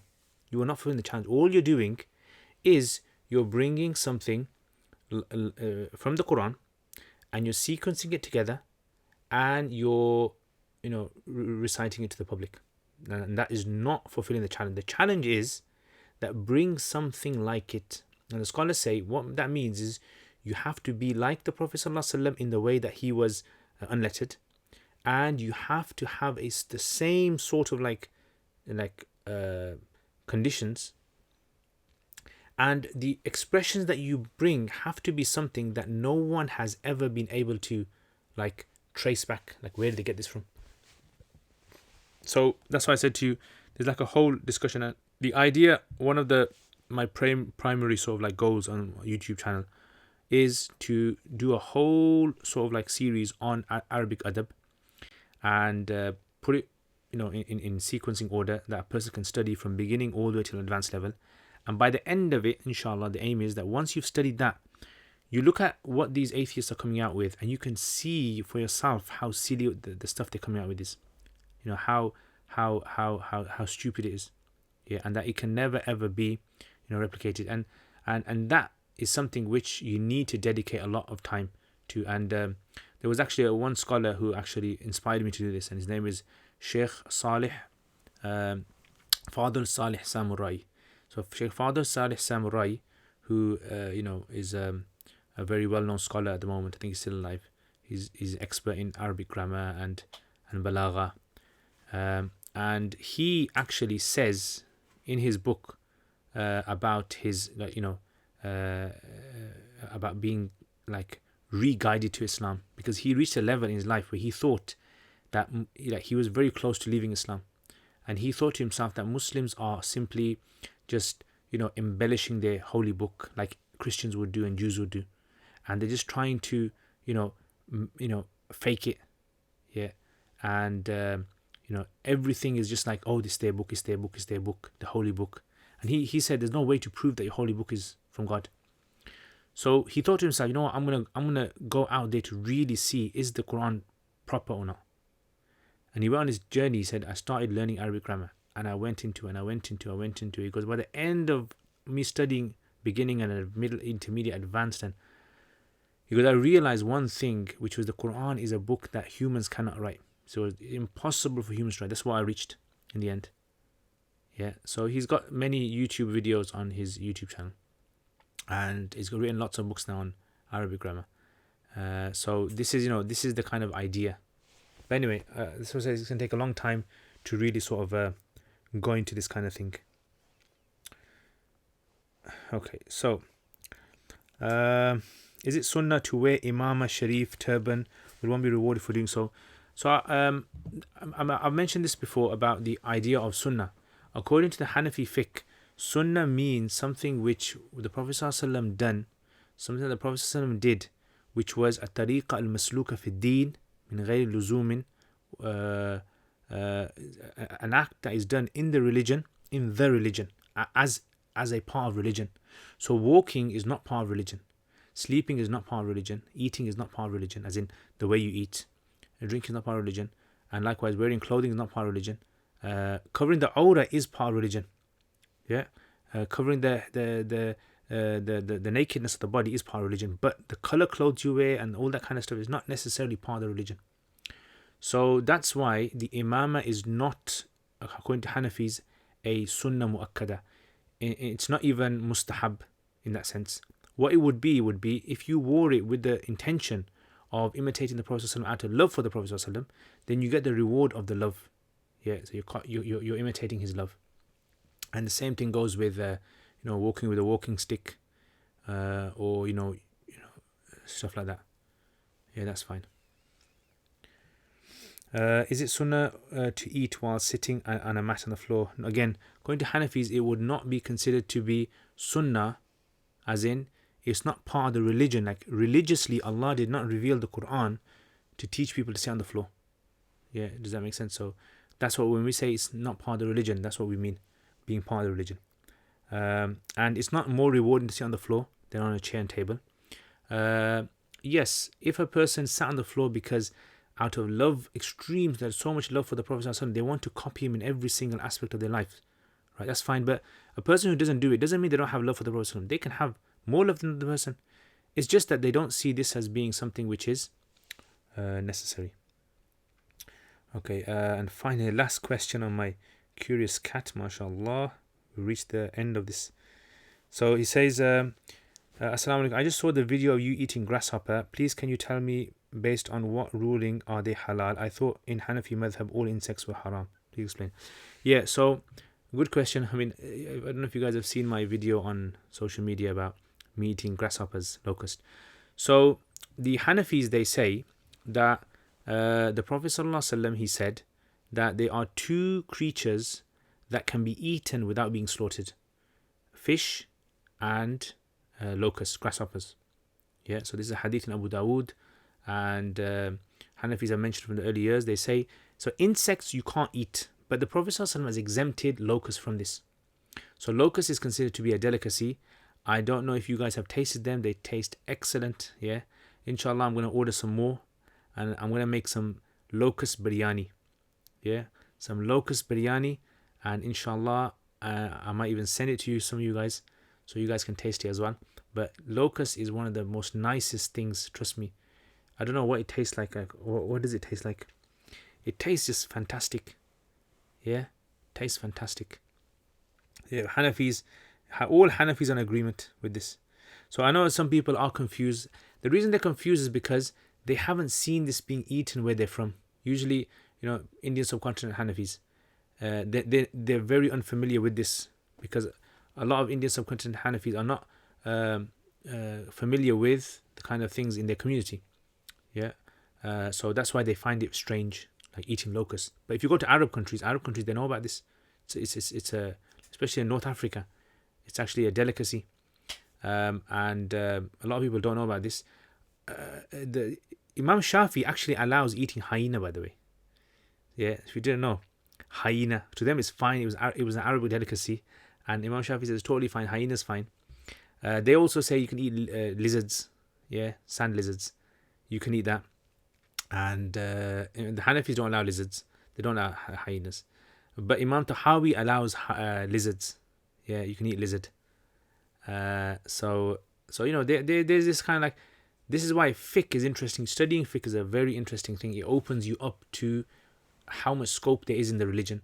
Because when you're living in your community restricts your understanding of the religion. Naturally, every community is going to do that. Whether you're living in the UK or whether you're living in Indian subcontinent or whether you're living in Africa, you restrict your understanding of the religion. It's very restricted. And then when you start studying religion, you come across new things and you think, whoa, I never knew that. Like, I'll tell you, one of the common things that people get shocked at is drinking cow's urine. Yeah, cow's urine drinking. It's like Indian subcontinent Muslims, yeah, will take the mick out of Hindus for drinking cow's urine, and they'll have like pictures saying, look at these people, look how foolish they are. Yeah, they drink cow's urine, look how dirty they are. Now, when these people study fiqh and they realize Imam Muhammad in the Hanafi fiqh, he allows it, and Imam Malik totally allows it, and from other madhabs as well, there's permissibility, then they have a problem in this situation. So you know, so that's the kind of the problem that they face. But anyway, yes, locusts are totally permissible. Inshallah, I'm going to be getting some more, inshallah ta'ala. Alright, let's just finish off you guys' questions. Okay, so Rapid saying, I would pay for the Quranic Arabic course but don't have a credit card but have money as in cash. You can send an email, inshallah. The admin you can speak to the admin, inshallah. Okay, MK, Jazakumullah khair. You can delete my email, inshallah. So, like I said, MK, if it's a question which is very sort of like nuanced question, then email me. I don't mind. But usually I do kind of answer the emails within like 2 or 3 days. But because of Eid and because of the moment I'm currently in the process of moving houses, so you know, I've got a lot of kind of stuff to kind of sort out and things. So it's very difficult for me to catch up. But yeah. But inshallah, if I do delay in the emails, then I do apologize. And yeah, inshallah, if it's like a nuanced question, then I'll try to answer that. Book review. Oh yeah, so inshallah. Bima, understandably, the summer is upon us and we are inclined to take our families to the seaside swimming pool. What is your advice on this? As on the beach, obviously, there's lots of people showing aura. Yeah, so what I would advise is don't go to you don't have to go to, there's loads of beaches in the UK or areas where, you know, family friendly, basically like Islamically friendly. So try to find a beach which is Islamically friendly, I would say. And it's best to get your children not desensitized to, you know, nakedness. You know, it's a very important thing. So I would say get them used to this idea of modesty and you know, in lots of beaches there's areas that you can stay within. You can put yourself, you know, on those kind of like beach sort of like tent things up, partitions. Yeah, especially with nowadays COVID-19, just tell people, you know, I'm segregating, Boris Johnson said. Okay, Majid R, my brother, I find it very hard reciting in Salah. While I'm about to end Salah, I say Assalamu alaikum warahmatullah and I stretch the lamb part too much and I say it again. Yes, your Salat is valid, inshallah. Inshallah, your Salat is valid. And you know, Allah does not burden a person more than they can bear. So you tried your best, inshallah, it's fine. But I would say try and learn Tajweed. Try and learn Tajweed, inshallah, in the future. Zakir, assalamu alaikum wa rahmatullahi wa barakatuh. How many years did you study the deen and what inspired you to become a mufti in the first place? So I studied for 9 years and I'm still studying. I always learn more stuff, but actively studying for 9 years. And at the moment I'm studying privately as well. So I mean, I wanted to study because I wanted to understand Islam more. So I gave up university to study. And then the mufti was something at the end, like at the end when I spoke to my teachers, and most of my teachers advised me to study advanced course either fiqh or hadith, and I chose fiqh. And I've got some videos on my YouTube channel about the history of me studying, of what made me study. It's under my Draw My Life. So if you go to my YouTube channel and you look under Draw My Life, you'll find it there. Okay, Mufti Sahib, in the Quran, a lot of verses Allah Ta'ala mentions that most people don't know the truth, or if you follow the majority, you'll be led astray, or something on that lines. Whereas in Hadith, okay, SA, is protesting permissible? Yes. Why wouldn't it be? Protesting is simply raising your voices in it. And the Prophet ﷺ said, if you see something which is wrong in your community, change it with your hands. If you can't change it with your hands, change it with your tongue. So protesting would be changing it with your tongue. XNFK, I am a young person and I often hear elderly people that are close to me talk negatively about others. How can I advise them to stop? Yeah, it's a difficult one, that is. What I would say, don't tell them when they're talking about them, but tell them, like, maybe you can get a situation where you can tell them about how our religion prohibits backbiting when they're not, like, not when they're talking about it, because they'll become defensive. So in normal, happy circumstances on Eid day or something, yeah, you tell them about it. That's how you kind of get them. And sometimes old people don't want to learn. Yeah. Okay. Where the time and time again, stay with the Jama'ah and follow the majority. Yeah. So in the Quran, when it says that the majority lead you astray, it's referring to the mushriks. It's referring to those who are out of Islam. Yeah. Not Muslims. Yeah. So in the Quran, when it's talking about, because the primary audience was the mushrikeen, yeah, the Sahaba and the mushrikeen. Just because the mushrikeen are doing all of this, it doesn't mean it's right. But in the hadith is more talking about the Medinan life, where the Prophet ﷺ was telling the Muslims, stay amongst the group, meaning the group of Muslims. Okay, be my question.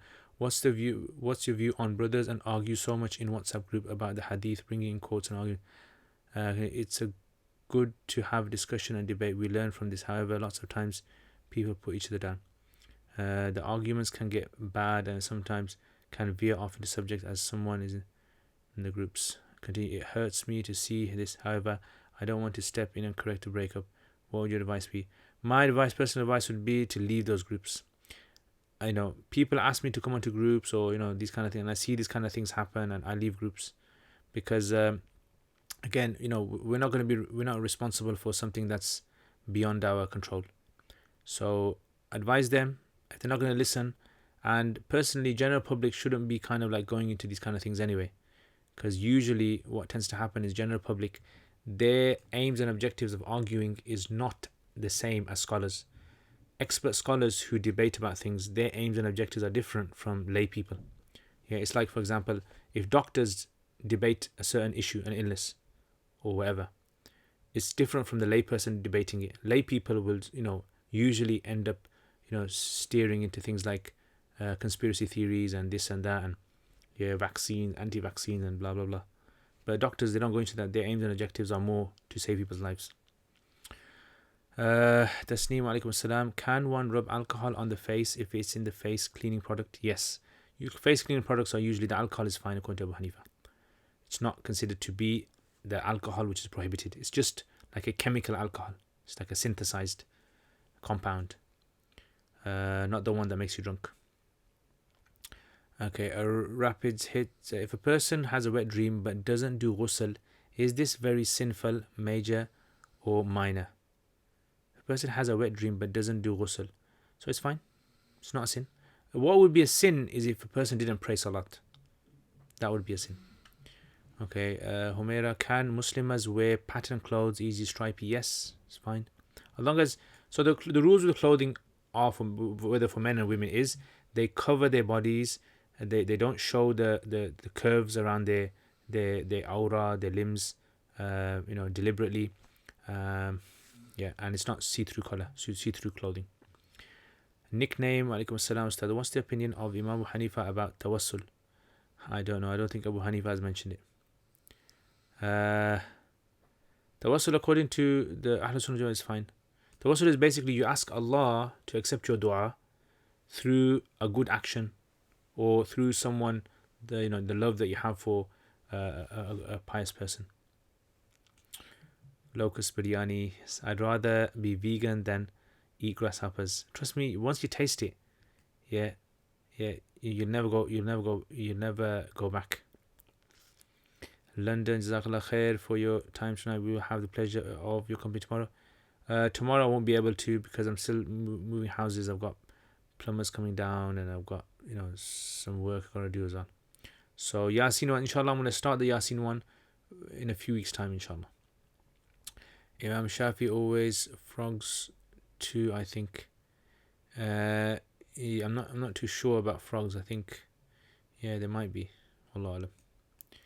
Majid I think, but I'm not sure. I think that the first what you mentioned relates to wider population, including us.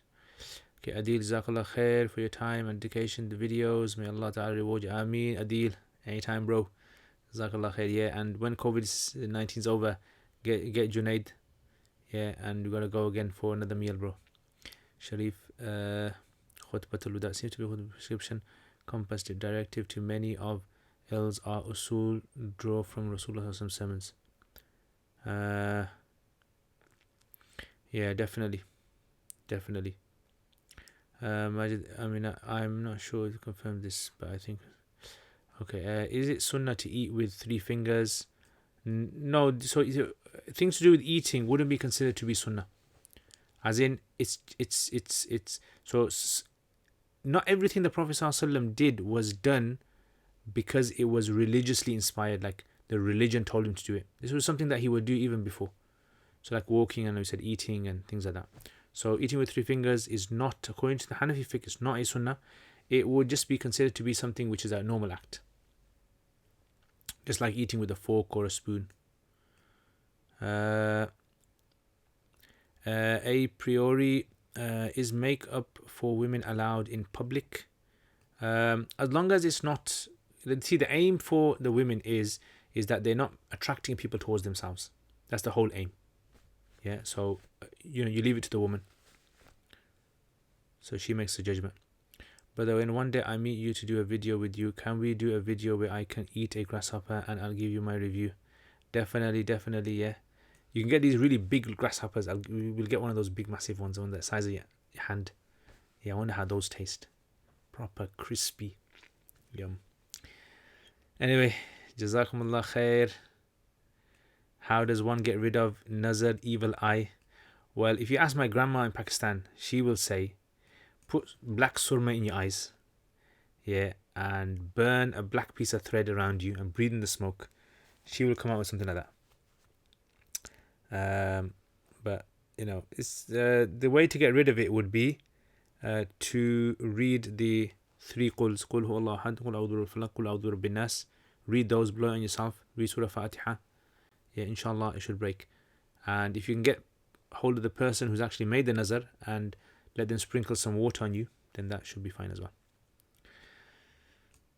Alright, Jazakallah khair, guys. Thank you very much for all the showing all the support to the channel. MashaAllah, may Allah reward you throughout Ramadan. Everything that we went through. MashaAllah, this was a lockdown Ramadan, and with the podcast as well. So as you guys know, the podcasts are continuing. We're doing them on Thursdays, inshallah. And the aim of the podcast, as I mentioned before, is not to educate people. Podcasts are never there to educate.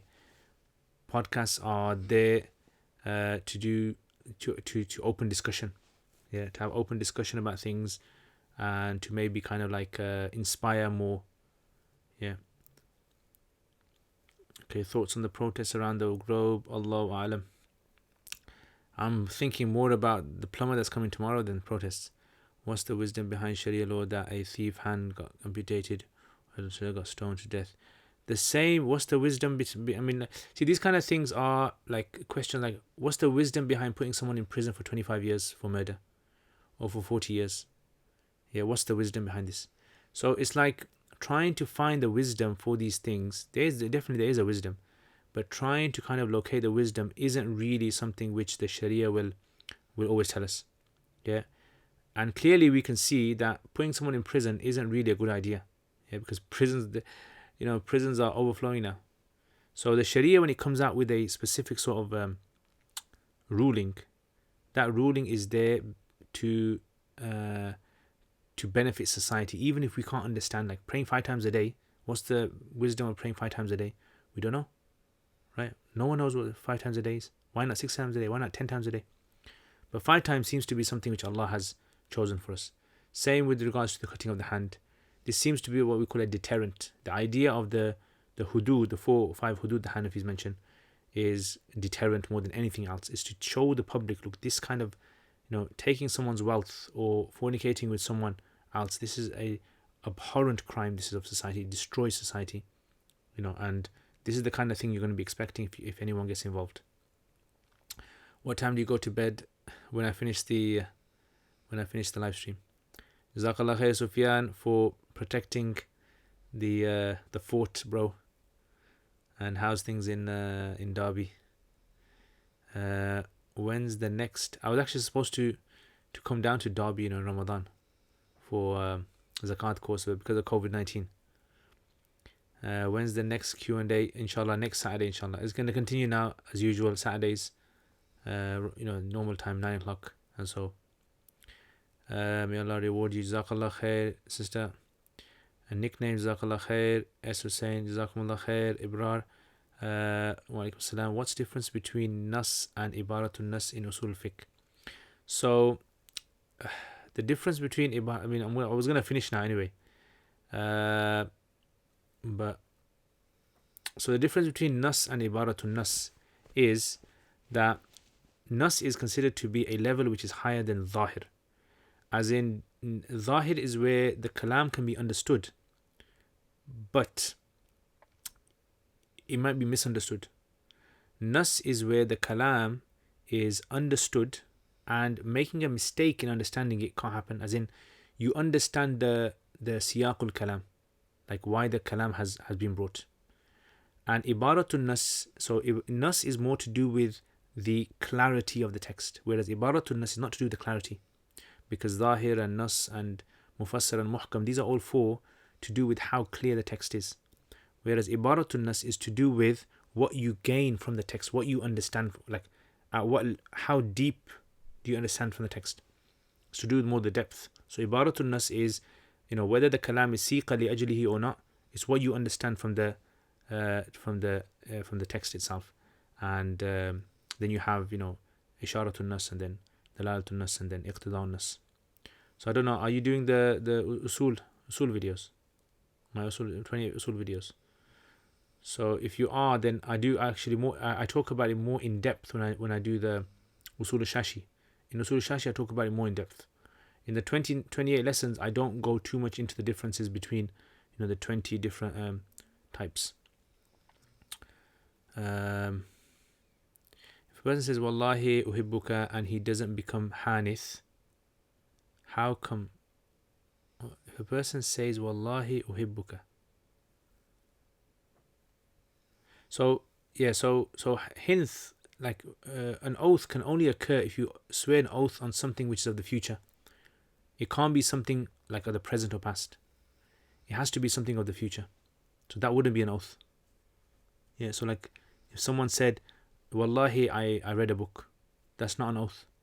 Yeah, that would be sinful if you're lying, but it wouldn't be considered to be what we call a yamin munaqida. If a person takes an oath that he's going to touch the sky, is he Hanith? So according to Hanafis, in their days, they understood it was impossible to touch the sky. So they said that this would occur because it's impossible. It's as though he has broken his oath already. That's why they said that. But nowadays, because it's possible to actually go into the sky, and then it doesn't fall under mustahil. Book review. Yeah, okay. Masjid al-Faruq here. So I won't be answering any more questions. Yeah, I'm going to be doing a book review.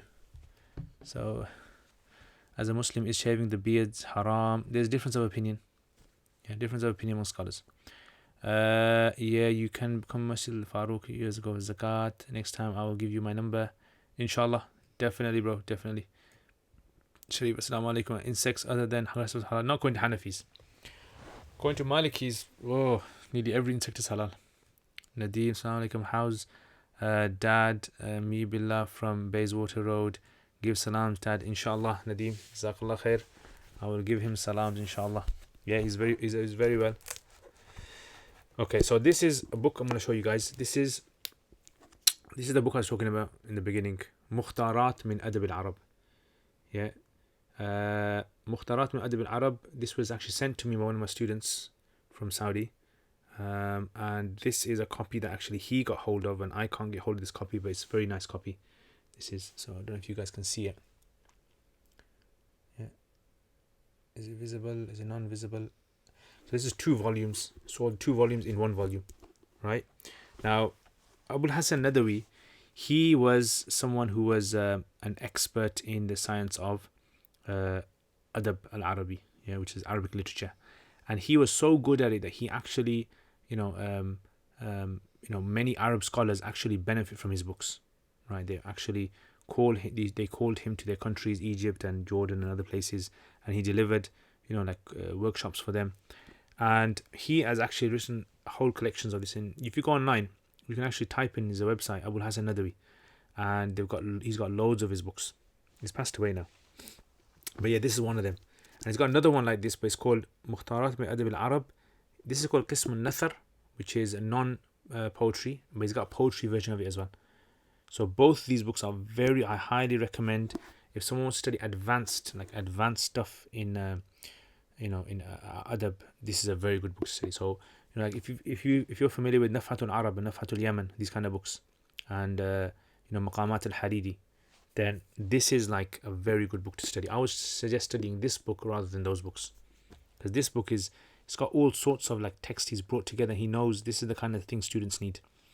So it's got like things from the Quran in there. He's got like lessons, like a lesson of ayats from the Quran. He's got lessons from hadith. He's got lessons from statements of Sahaba, like khutbahs they delivered, statements of Khalifas, statements of Hajjaj bin Yusuf. But the Arabic, you got like a mixture of genre in here. Yeah, a mixture of Arabic.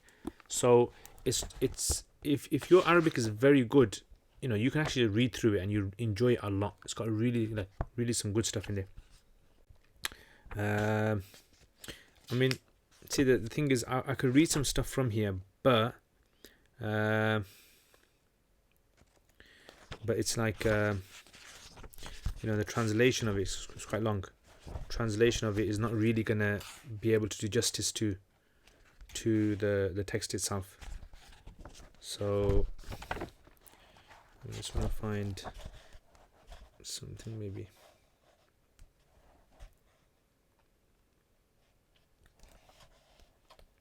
Yeah, because it's got like all sorts of things in here.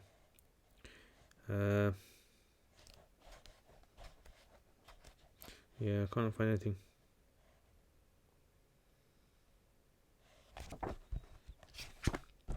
If there's anything interesting. Yeah, so for example, like he's got this like one sort of like article on like this section. He's got all sorts of like all different types. Ara fi ta'lim, like opinions of people in how education should be delivered, like the pedagogy. And this is written by Ibn Khaldun, famous Ibn Khaldun. So he's taken from Ibn Khaldun's works a section, and he's showing how Ibn Khaldun summarized historically how people tried to write books and teach.